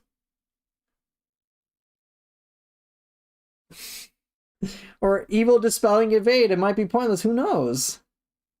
That's the thing. It's like when I really scratch the surface, could I make an argument against those? And the answer is yes. So what I would want to say instead is these are things like I would say these are the ones that I personally find very useful for my style of play. But I would encourage you to experiment to see what you like. Some of these might seem more appealing to you than others, but there is a time and place for arguably each of them. Naturally, some will probably feel worse than others, so pick the ones that feel the best for you. And I would try to give some examples, kind of like in the dialogue that I'm basically role playing with you. I would certainly pay it. Now, what I will try to do is say, hey, don't dismiss some of these abilities that don't seem to have some huge power spike to them.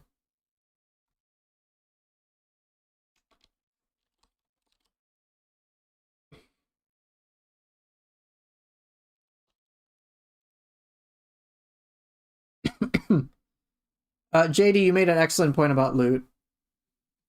I definitely need to cover that. I could have the auto equip, loot filters, and that's something important. That's super important.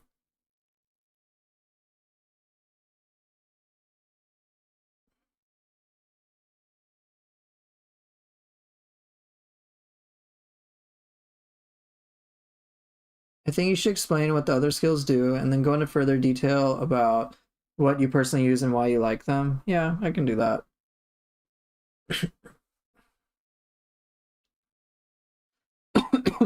I honestly don't mind versatility. I don't know why my damage is still mid, but since I'm using versatility, I can use adaptability. Versatility turn stacks or stacks turn in key reduction stacks and slow combo without killing too fast. Fair. That's good. Right, Demi. I want to be a reference source to help people be more creative rather than depend upon me. One, depending upon me can get tiring, but second, um, it really won't help a player grow on their own, which is the purpose of stuff. Hello, been following your videos since Nioh 2. Do I have a split stat build you can show for Nioh 3? I do not have a weapon specific build. I have just like an all purpose build for myself, and it's really very low investment. It's very accessible for anybody. It's like there's no grace setups. It's maybe like 2-3 pieces of gear. I have a bunch of hodgepodge weapons and armor, just like mixed and matched together. And like that's it. Um but no, I don't have any weapon specific build. If you want, my channel isn't really about builds per se. You can probably find, I think like Fighting Cowboy probably has like build stuff, so you can check them out. Can we all agree that fuck Serpent Sweet button? I know, right? Okay.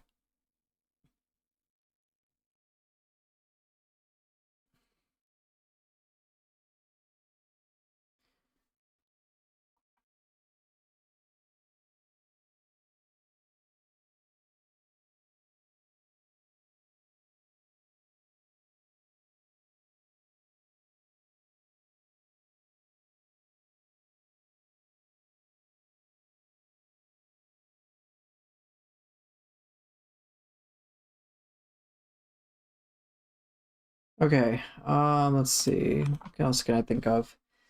What other general categories? So loot is something I totally forgot. Like I right now I'm realizing that there's so many things I just ignore. Oh my goodness. What are the things that I ignore? Consumables. I don't use them.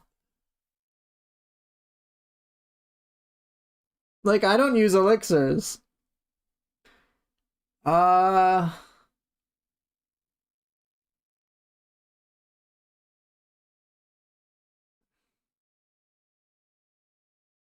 Just put shit down. Consumables, blessings, clan. I mean, yeah, I guess.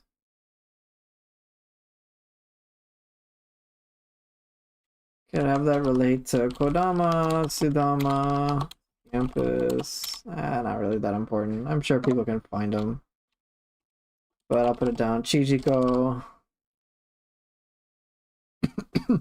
You don't use elixirs because you're the god of Nioh 2-3. Oh god, can't forget titles.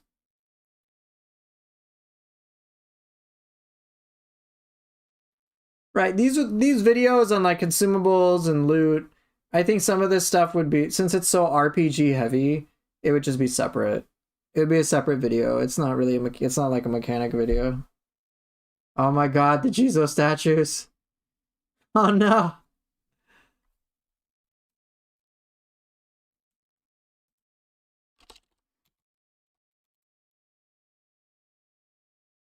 Ah.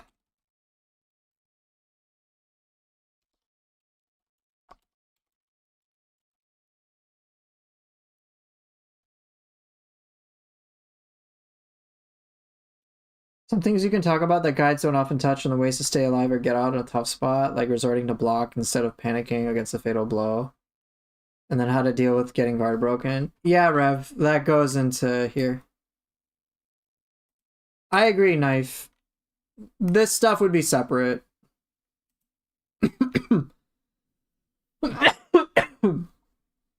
Equipment and character appearance.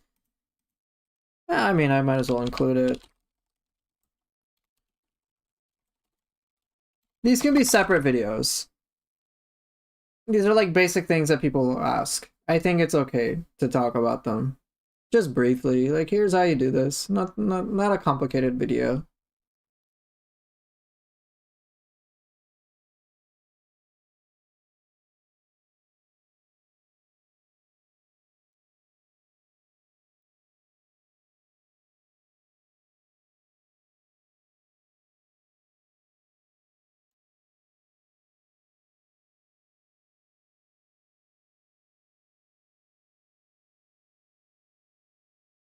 What other things? So I guess, what are the things that I don't think about? I don't think about leveling up. The Syllabar Ingot.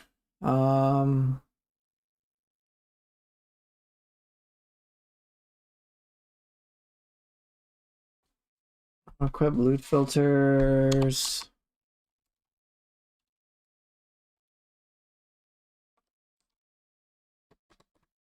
Yeah.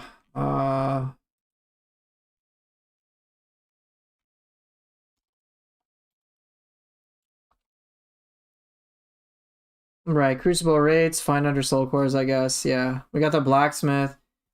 Oh yeah, I've got soul cores and Omeo tier.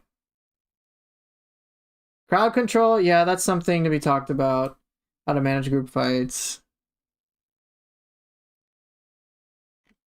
Leveling will be important for new players. That's why it's up here.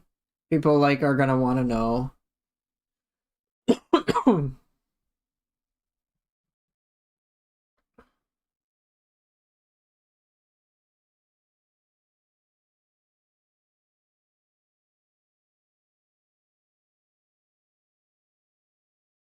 Crucible weapons for their RPG section, yeah.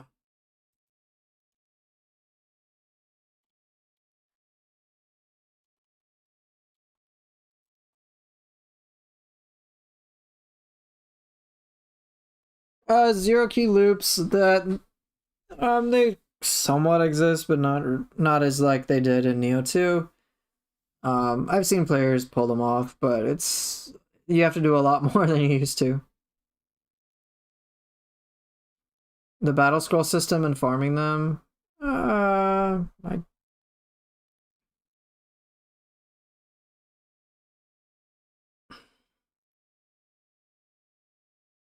That could be like a separate video.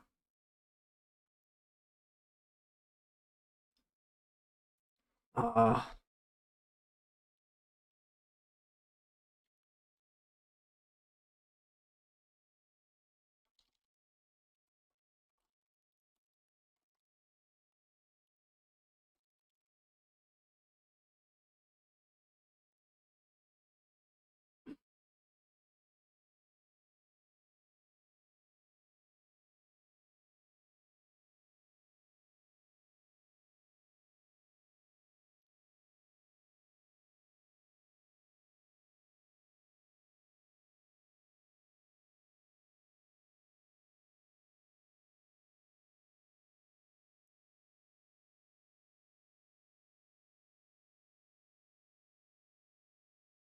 Hey Lana, good to see you. Yeah, we're doing great. Thanks for dropping by, of course.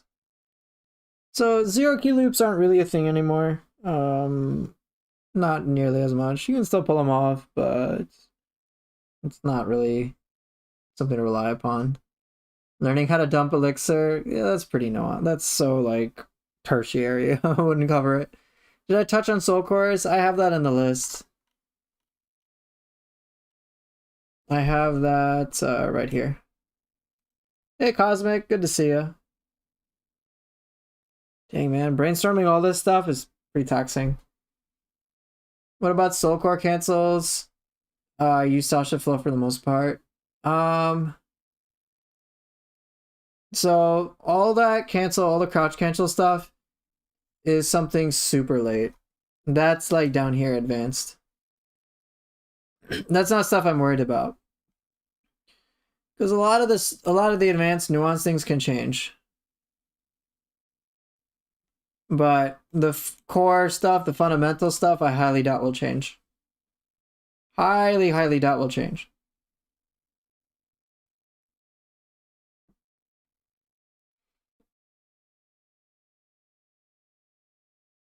Yokai and Dark Realms? Yeah, I got that here, JD. Yeah, cancel tech, like cancel tech I think is cool, but my guides are focused less on that these days. I think they're handy, but lots of that stuff is very advanced. I use pre-shifting, for example, and that's super handy for samurai style, but that is, even in my opinion, beyond the scope of fundamentals. Oh no, it's okay, JD. There's like a bajillion things. Here, anyway. Here, I can try to blow this up. Can I zoom in? I don't know how to zoom in. Great.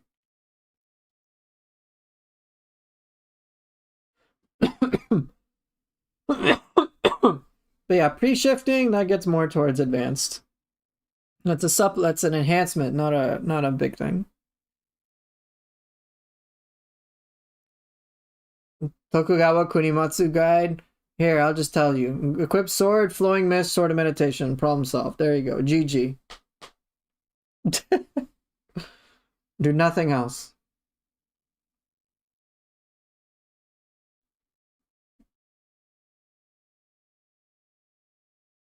Thank you, Lana. I appreciate it.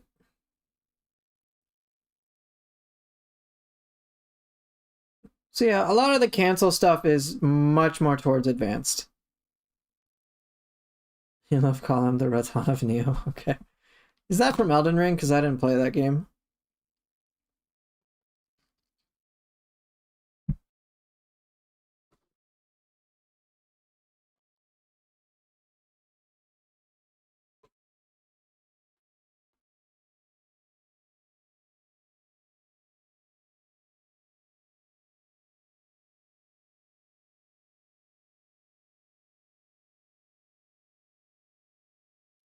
Okay.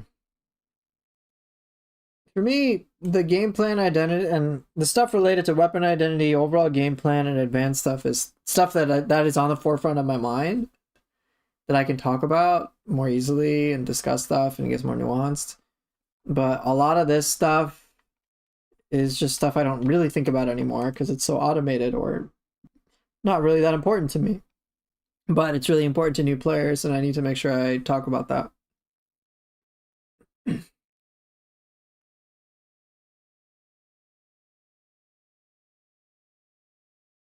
Might be an obvious one. Obvious to new players, not to me. So the UI stuff is great. I think that is a fantastic addition. Okay.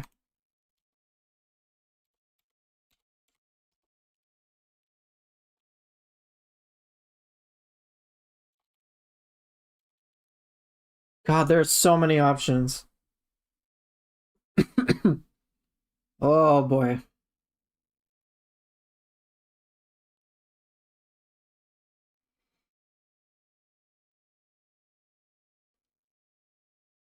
Um,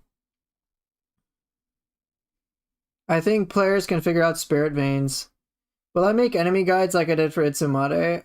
If I did, that's gonna go much, much, much later.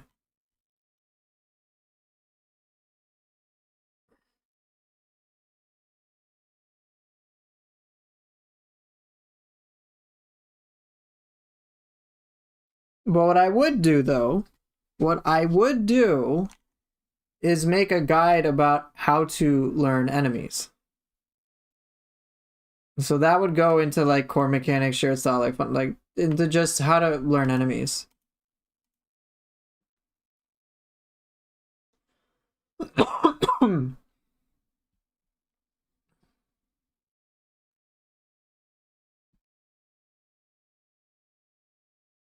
Because the thing is, with the reason why I wouldn't make, like, I know I made an Itsumata guide from Nioh 2, and that actually holds up for Nioh 3. So far, unless they modify Itsumata, which I wouldn't be surprised if they upgraded him, which would be cool. Because Itsumata in Nioh 2 is the same as in Itsumata in Nioh 3 so far. At least that I can think of. I think same attacks, same everything. I don't think he's lost anything. So people can always have that. But I shy away from specific boss guides or enemy guides because it's there's more nuance to beating an enemy than just knowing like a couple of tricks. Those are helpful, but if a player, I find it more value put into just learning how to learn an enemy. That's why I say in my mindset stuff that like you're gonna fail a lot, you're gonna die a lot. So if you can understand how to be patient and learn and focus more on learning, you won't need enemy guides. Like for me, for example, when I fought Nori Botoke yesterday, because I was just curious, I think I first tried him. I think I did. I think I first tried him, and I was like, bro, that felt kind of easy. I'm not gonna lie. And sure, I can say like, oh, I used Tonfa, but a lot of it was like, not only did I use Tonfa, in other words, not only did I have a deep understanding of all of this, but I knew my game plan. I knew my weapon's identity, how to take incredible advantage of it. I knew how to get most damage with ninja style. I knew so many other things. And I knew, oh, with this boss, instead of me paying attention to 500 distractions, let me focus on like the 4 times he's actually going to hit me. And then I'll learn, oh, as opposed to me trying to read him, I'm like, well, all that really matters is the moment I get hit. If I know and I can understand the pattern of when I'll get hit based on actually getting hit, then I can figure it out. And then I was like, oh, Dark Realm phase, not that bad.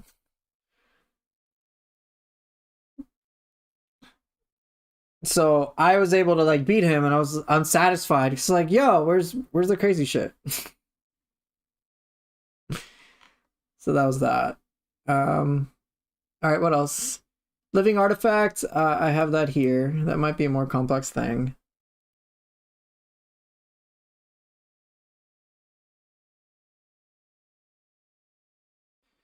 Okay, so Paraflex are saying helping a new player learn how to better navigate equipment options, even just pointing out the shortcut commands would be helpful.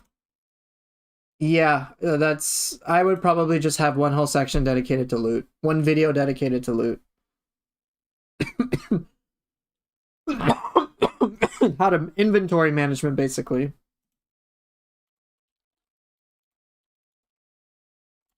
Because that is unfortunately a skill players need to have. How do you know what to keep? What's better? What's this? What's that? Here's what to look for. Here's what might be stronger. What does plus level mean? Like shit like that. Hey, should I keep the set bonus when my gear is level 50, or should I go to a level 70? How do I know? Oh, I can actually do this at the blacksmith? Cool, but it's expensive. How do I get more gold? You know, stuff like that.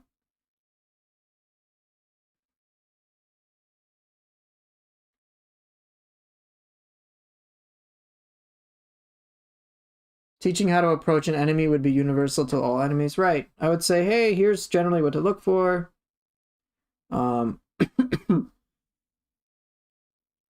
Obviously, enemies will have a super attack that you're definitely going to want to avoid.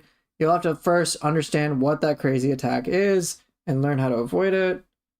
Some other things you can shrug off. Like, this starts to get more towards like core mechanics, shared style type stuff, like just general fundamentals about enemy interaction, stuff like that. right? That's a big thing.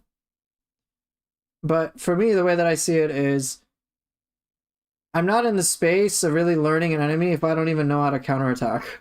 If I don't know how to attack in general. So I want to inform the player of what they can do, and then once they are reasonably like okay and self-sufficient enough, I guess, then learning how to practice out there in the game world against enemies in fresh scenarios would be a whole other skill.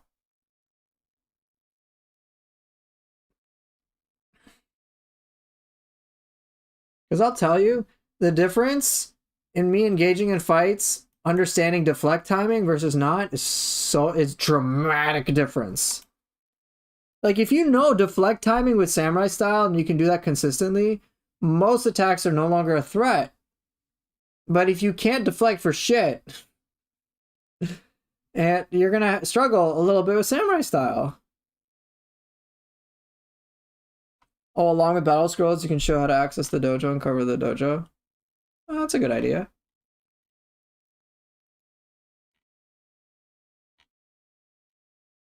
Oh, where do I got it?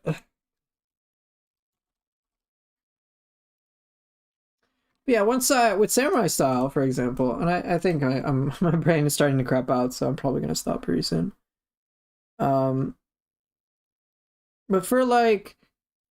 for samurai style, once I understood deflect timing enough to the point it's much more automated in my head, I like it. I'm like good to go. And then the only concern starts to become, oh, I know how to time deflect. I'm just not sure when the attack will actually connect. Okay, now I just need to study. When is this hit going to happen? Oh, I blocked too early, or I try to deflect too early. Okay, it turned out as a block. And then I know I need to calibrate to delay just a little longer. Oh, I got hit. Maybe I need to calibrate with, let me try to deflect sooner. And then there becomes a general recognition over time about here's when I deflect, here's what I look for, here's what I aim for, here's some trends I'm discovering in the game. But a lot of that is just through trial and error. What I do not want players to have is to like have this unnecessary struggle with deflect timing, like I did for a while, and not know how to correct themselves. And like one thing I found to be a little challenging for me, personally speaking, was like frame data and using that to help me understand deflect timing. I've never been good with frame data. It doesn't really translate anything to me.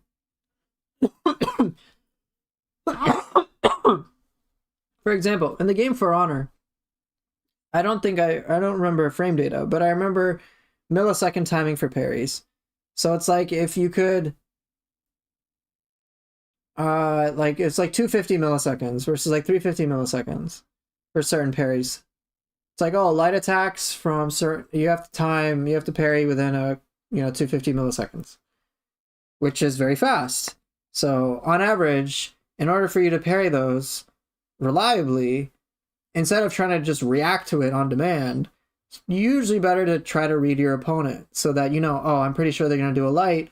I'm already geared up to parry that light. Boom, I can, as soon as I see it, as soon as I expect it coming out, boom, I got perfect timing.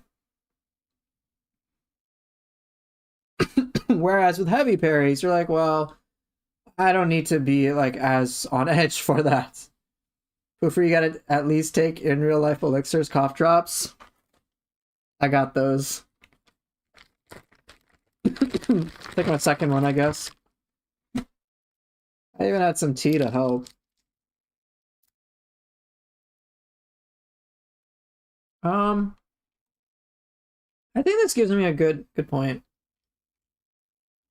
I mean, my eyes are trained to count individual frames up to 200 FPS. I thought that was normal. Okay. Okay, bro. Understanding what frame data means, it can help understand how hard the games can be played. Oh, you mean like people can have an appreciation?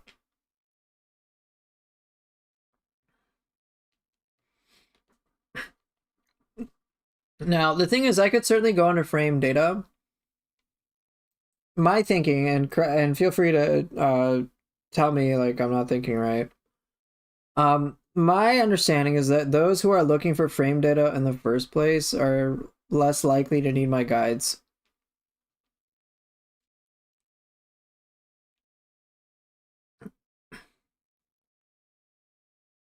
And also, when it comes to seconds and milliseconds, I imagine, and again, correct me if I'm wrong, I imagine people in the moment aren't thinking about, oh, this is a 250 ms thing. But I think you should add frame data, but I don't use frame data. Like people say, oh, like this weapon has less deflect frames compared to others, or whatever. I'm like, okay, so it just means I have to be tighter with my timing.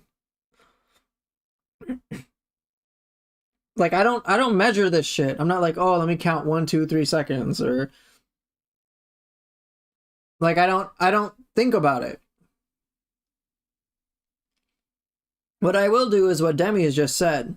Knowing it's 250 ms versus 1 second is like, oh, it's near instant versus a bit in advance. I'm gonna think about that. Right, the seconds would be translates towards a feeling, a sensation. I mean, right. Parry deflect is something I definitely need to work on. Have yet to ever use a mechanic and getting near the end. Have no idea what frame data is. Right. To be upfront, my guides would be more suited towards players like JDZ, where she doesn't pay attention to frame data. I think for those of you who are already geared into the frame data discussion are less likely to need my guides in the first place. Probably wouldn't need a lot of the guides I'm talking about. Right. I would imagine for JD, it'd be like, hey, I don't know deflect timing. I don't know how to even calibrate myself to that. But I notice a trend of I always get hit, or like I suck at it. And then the first question I might ask is, well, why? What keeps happening when you try to deflect? And you'll probably say, here's this pattern I observe. Maybe I keep getting hit. And then I would say, oh, okay. What you can do is, if you keep getting hit when you try to deflect, then try to deflect really early. See what happens there. Okay, so you go to one extreme where you get hit, and then you've got another extreme where you're blocking.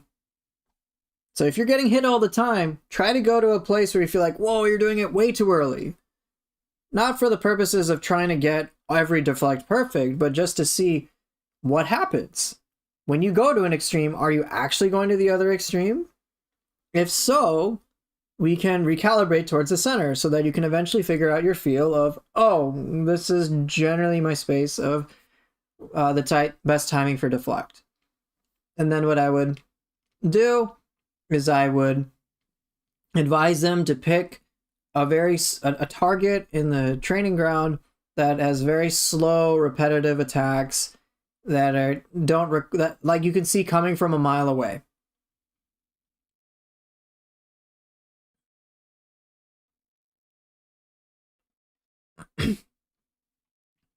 So, right. Remember, my guides are not about getting.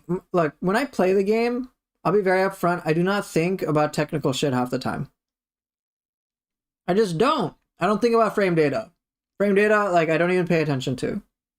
I'll pay attention to, hey, how tight do I have to be? How on point do I have to be?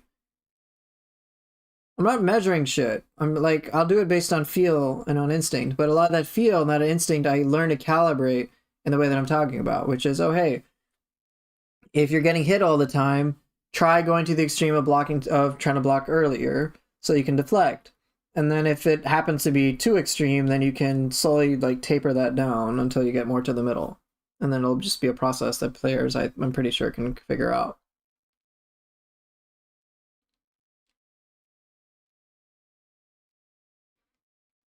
frame data I certainly think could be helpful for those who are already very technically nuanced and really appreciate that data, because it can help them conceptualize things. But like I've said, I think those are the people who would not benefit as much from what I am creating. Because if, in my opinion, if you're already focused on the differences between a 250 ms parry and a 350 ms parry, you already have an understanding of that timing, of parries and deflects and whatever. And then it's like you're already in a much more advanced stage. Already. That's my thinking anyway.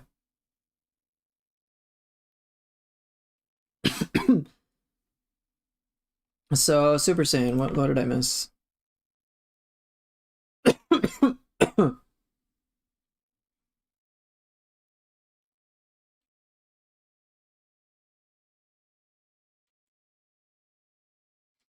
Maybe something that should get cleared up is how parries work. Yeah, that would be a much more complex conversation or discussion to have.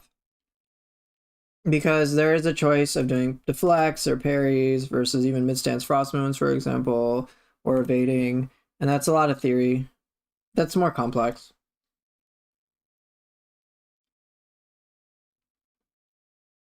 Because there's some moments where it's like, do deflect. Some moments do parry, but when? And there's a lot of nuances in between. Like deflecting when I have a full batch of ki might be overkill, or sometimes it might be the best choice in the moment. Or just dodge. Or do something else. I don't know. Got a lot.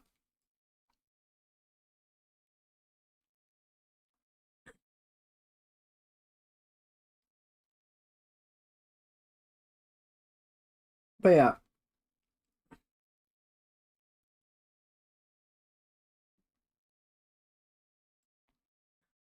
I think you smoke the game so much that you use frame data subconsciously. I legit don't think of frame data.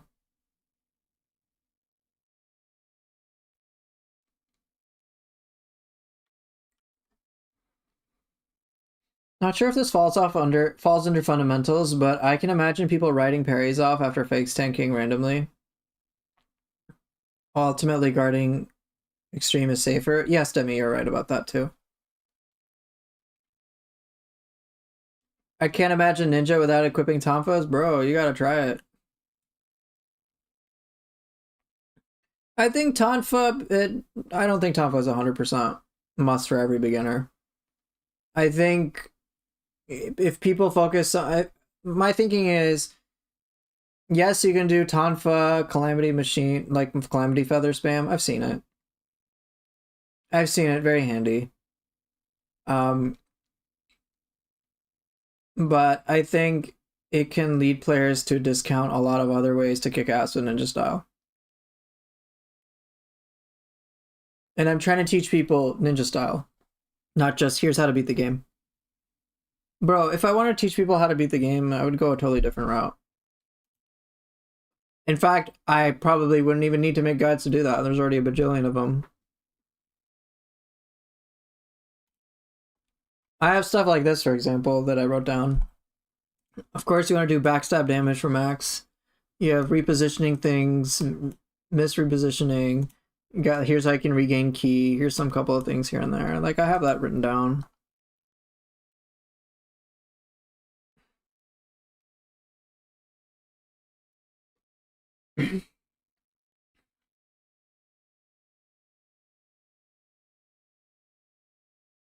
Since I played Liza P, something I needed to know is if holding parry is something to consider. Oh, like just as an input?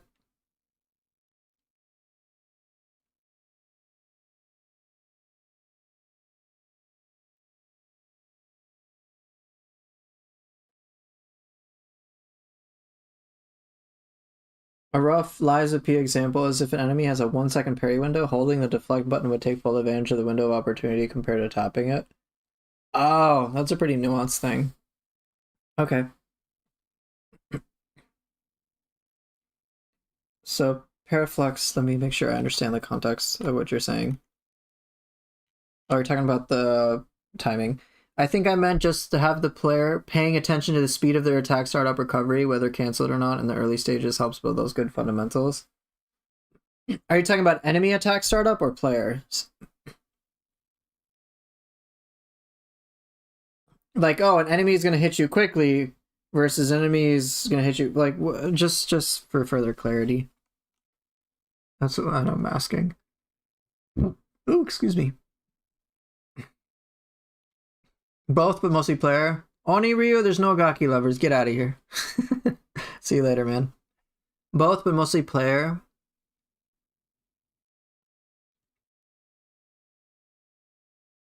Okay. Yeah, I think that would be something covered in like core mechanic stuff. Like, hey, how do you deal with your attacks? Um, general or Swopel was talking about this, about paying attention to attack, defense, positioning at large, and then bring that up front so that players can contextualize the differences in styles later. I'm like, oh, I see your point. Like in general, if you're in front of the enemy attacking you, you're at serious risk, so you will have to do X, Y, or Z things. But if you're on the sides, you can get more hits off. Because, yeah, he made a very good point, because there are many players, oftentimes, who will be really far away from a boss, right? Like, just super far. And that boss, like Hiroko, for example, will just, like, spam everything. And then players are like, oh shit, I don't know what to do. Right, because they're getting overwhelmed. But it's like, if you're in front of him, would be a problem. Saying something is a must for new players outside of anything fundamental can be very bad. Yeah, like, that's why I'm not... I agree. Well, what's the context of that knife? Is that about the Tonfa thing or something else?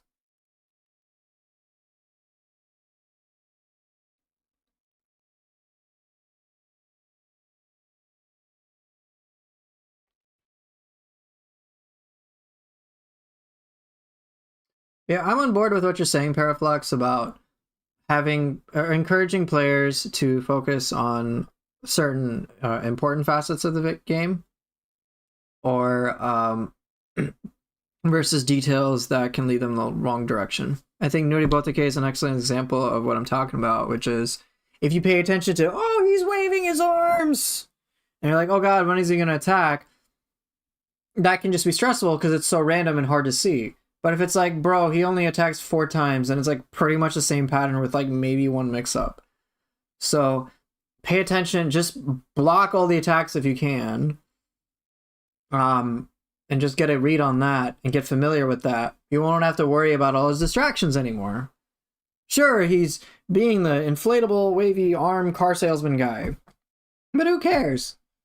He's just doing his mating dance, I guess, and you can ignore that shit and then just stomp him.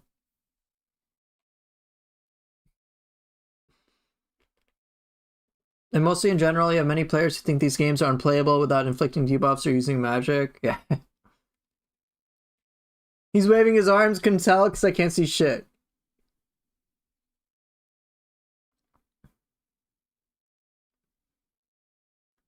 Right.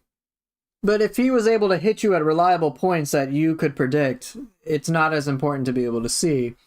If when you have, like, it's not as important. It's still important, but it's like, oh, well, I don't have to get lost in the visual data as much. I just know he's going to hit me at these points in time because here's a certain cue there, a certain cue here.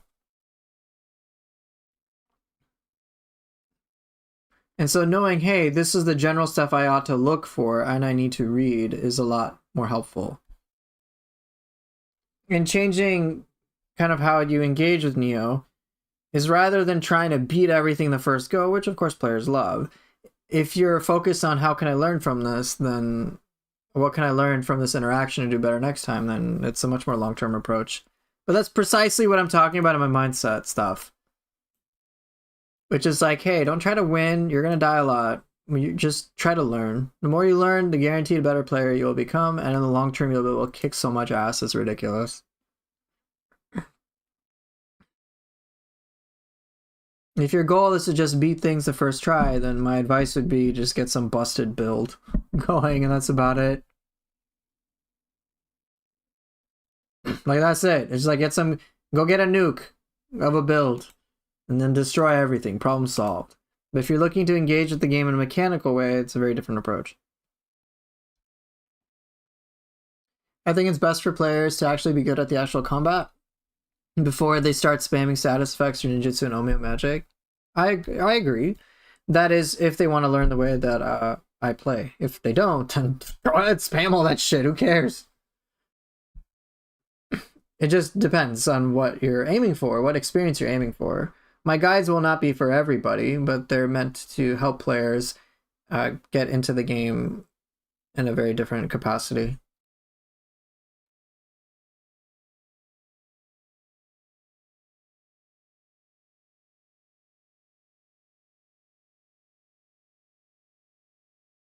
I just noticed a lot of Souls players approach Nioh without taking it slow. Yep. And feeling out how to better control movements and attacks. Yeah. Yeah, mindset is going to be like front and center. Front and center. Because without that appropriate mindset, you're going to have a bad time.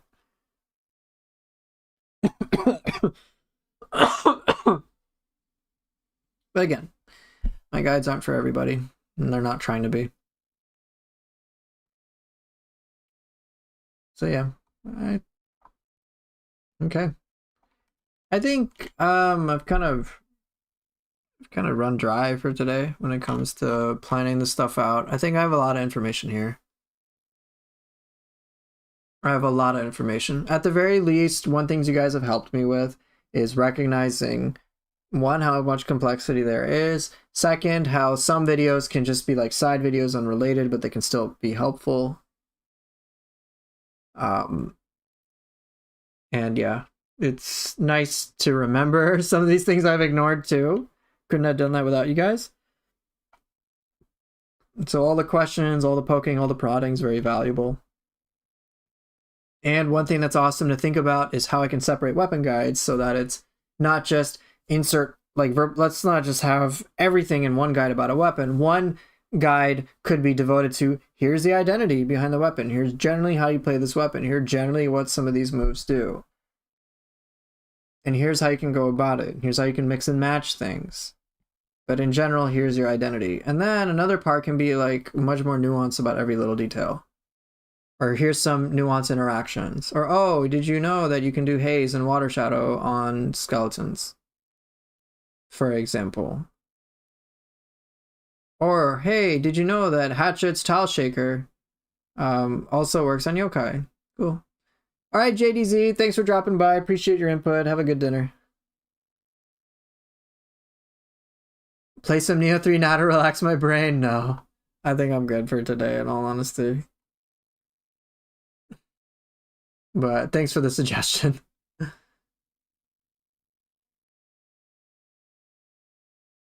Whenever I want to give people the most general a tip I can for improving against bosses, I just tell them, don't look at boss HP, forget it exists. Forget fight, progress, focus on execution. Yeah. I would agree. If your goal is to get better at the game, then learn to get better. Have that be your priority over winning.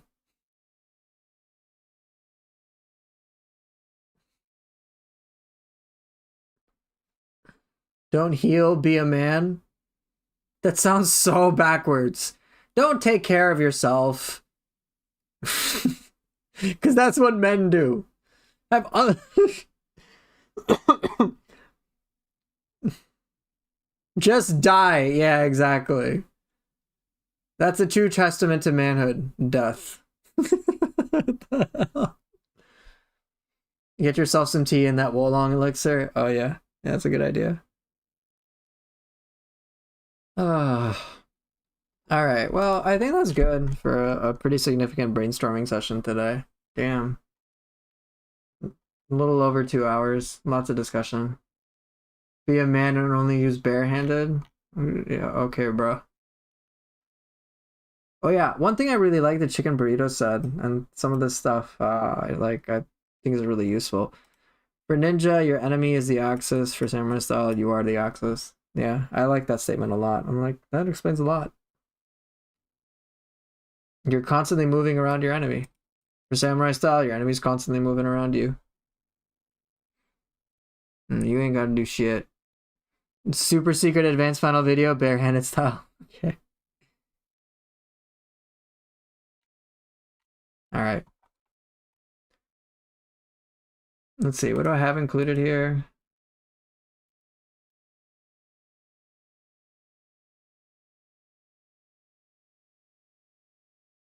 There's so much shit. Oh my god.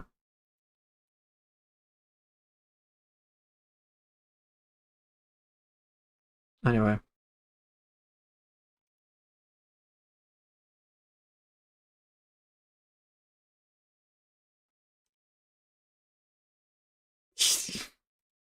Yeah, this is what all my planning is going to come down to. All right, I'm about to dip out, guys.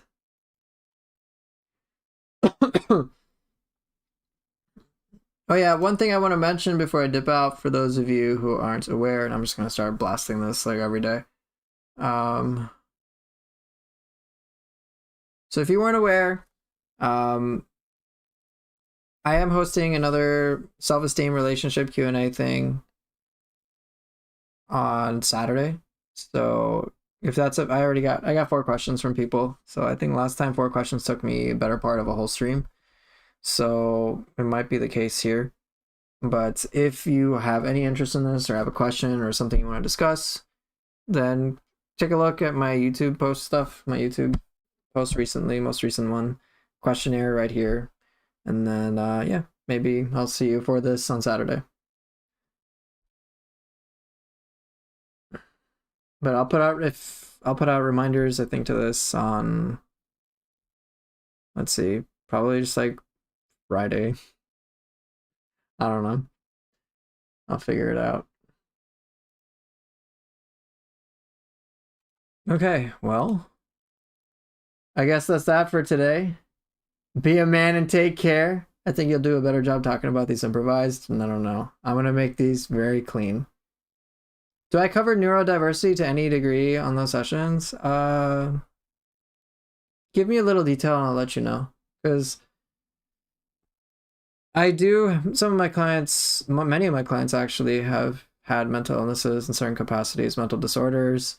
So I would imagine I've worked with some neurodivergent clients. It's fortunately a rather irrelevant detail to my work. I've had clients who've been on, I know at least a few who've been autistic. Many of my clients probably have anxiety disorders. Depression is pretty common. Post-traumatic stress is pretty common. Borderline personality, fairly common. Can you win Nioh 3 with Gaki? I'm not answering that question.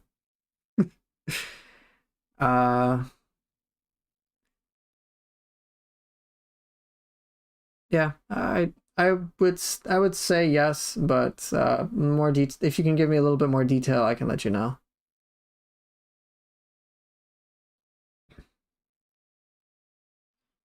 But from experience in my line of work, neurodiversity is independent of, it's just an independent factor.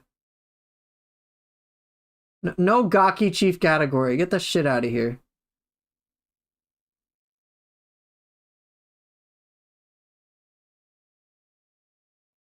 But yeah, I'll just say this.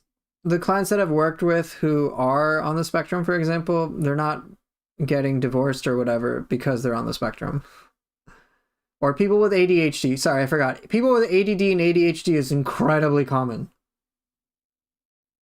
But yeah, like it's like a supremely common in my line of work. Memory issues are very common. A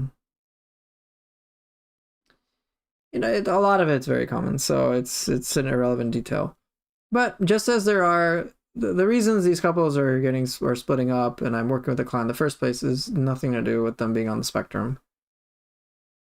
It's like, oh, insert really fucked up thing that they did. Oh, okay. I'm like, oh, okay. Oh, and they kept fixating on that and defending themselves and being in denial. And I'm like, yeah, that's a problem.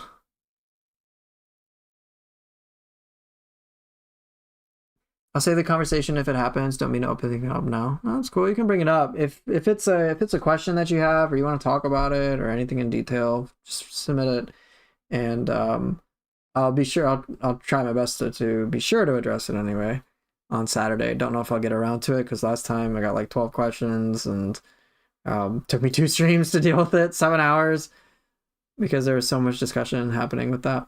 But yeah, definitely like post your question. But I'll just say before I go that like usually that like the people who are getting divorced, the people like my clients rather, it's very clear why they're being left, and they are using in many respects um whatever disorder they may have, whatever neurodivergence they may have or anything as some sort of cop out. Even depression. I've known people who've been very depressed, or people who go through fucked up shit, and yet their spouses don't leave them and they're very happy together. I'm like, wait a minute. It's not about the depression, is it? It's usually like a mindset thing altogether. It's something that can be changed, and it can be changed. It's something that anybody can accomplish. So that's what I can say about that for now.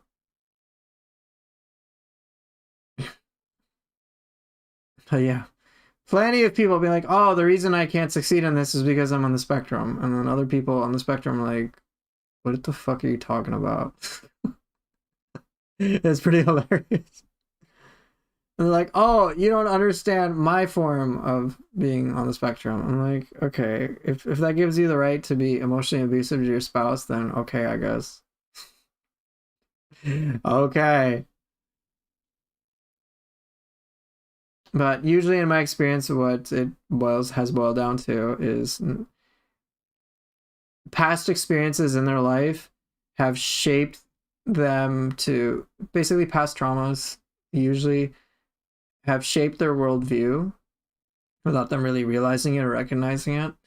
And then that plays out in their relationships. And, you know, they haven't like addressed it through therapy, for example. Like here, Demi, I'll give you an example. All right. Someone's like, oh, I like they cheated on their spouse or whatever. And then their spouse is like, okay, I'm leaving you because like you've cheated on me. And then the guy will be like, well, the reason I cheated on you is because I have insert disorder and I need help and I need therapy. And you should feel bad for me, if anything. And you should be more understanding to me. And I'm like, oh my God. Are you actually kidding me with this shit?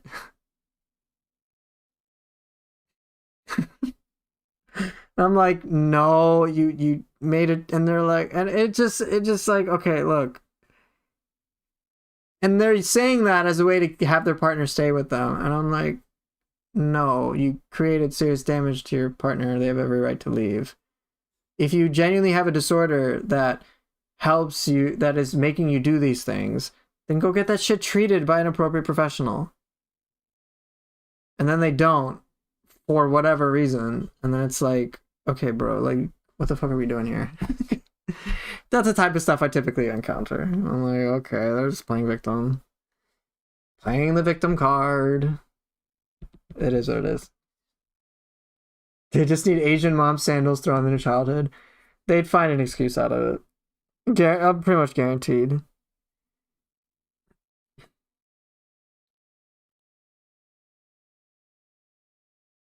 Like, I'll just tell you, like, I say this because I have fallen into that category. Not that I cheated on Cass or anything.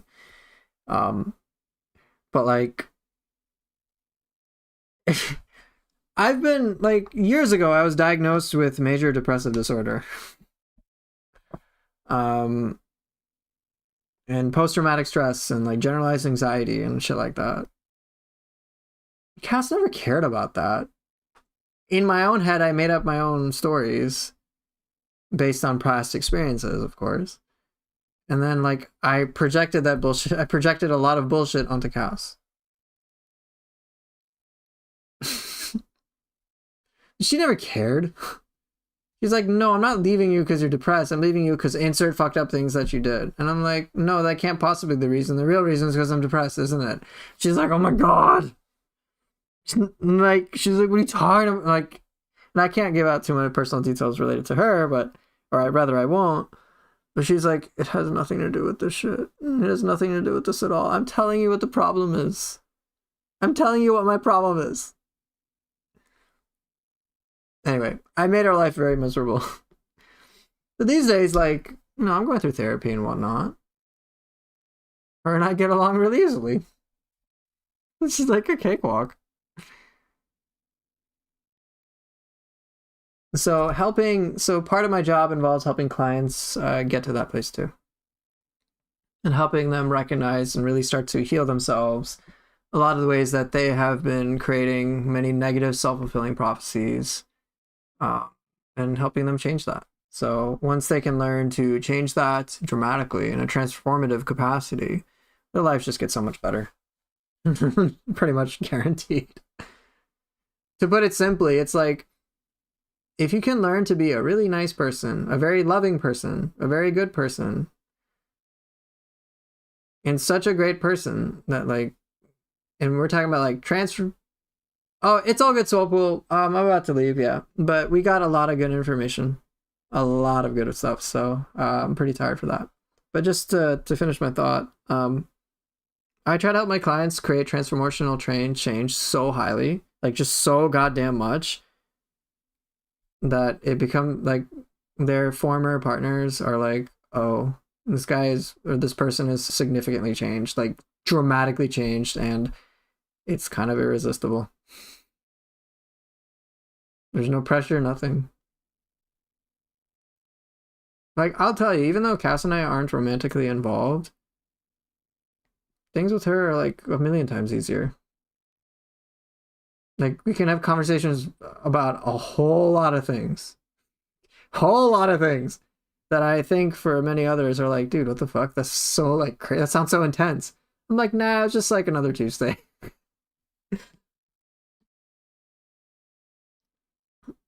Instead, we can focus on what we're going to have for dinner, which I'm not sure yet. We have to talk about that. And Cats and Path of Exile, which we'll probably play again. Or I think, what are we doing tomorrow? I don't know. We can focus on the cool shit. Because a lot of the past stuff has been largely resolved. So, no big deal. Anyway, I'm going on a rant. I love talking about this stuff. It's part of my job anyway. Anyways, I'm going to take off. Thank you all so much for your time. I really do appreciate all of you being here. It means a lot that a bunch of you dipped in to give me a bunch of feedback.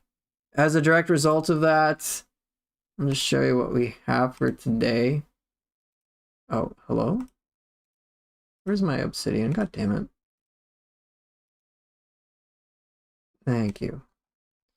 So as a result of your guys' input, got a whole lot of things here. At least brainstormed, at least planned, thought out, stage one, which is great. See what I can do for next time. But it's been great. So, with that being said, I am actually going to dip out now, even though I've said it like 500 times already. Thank you all so much for watching. It's great to have you all here.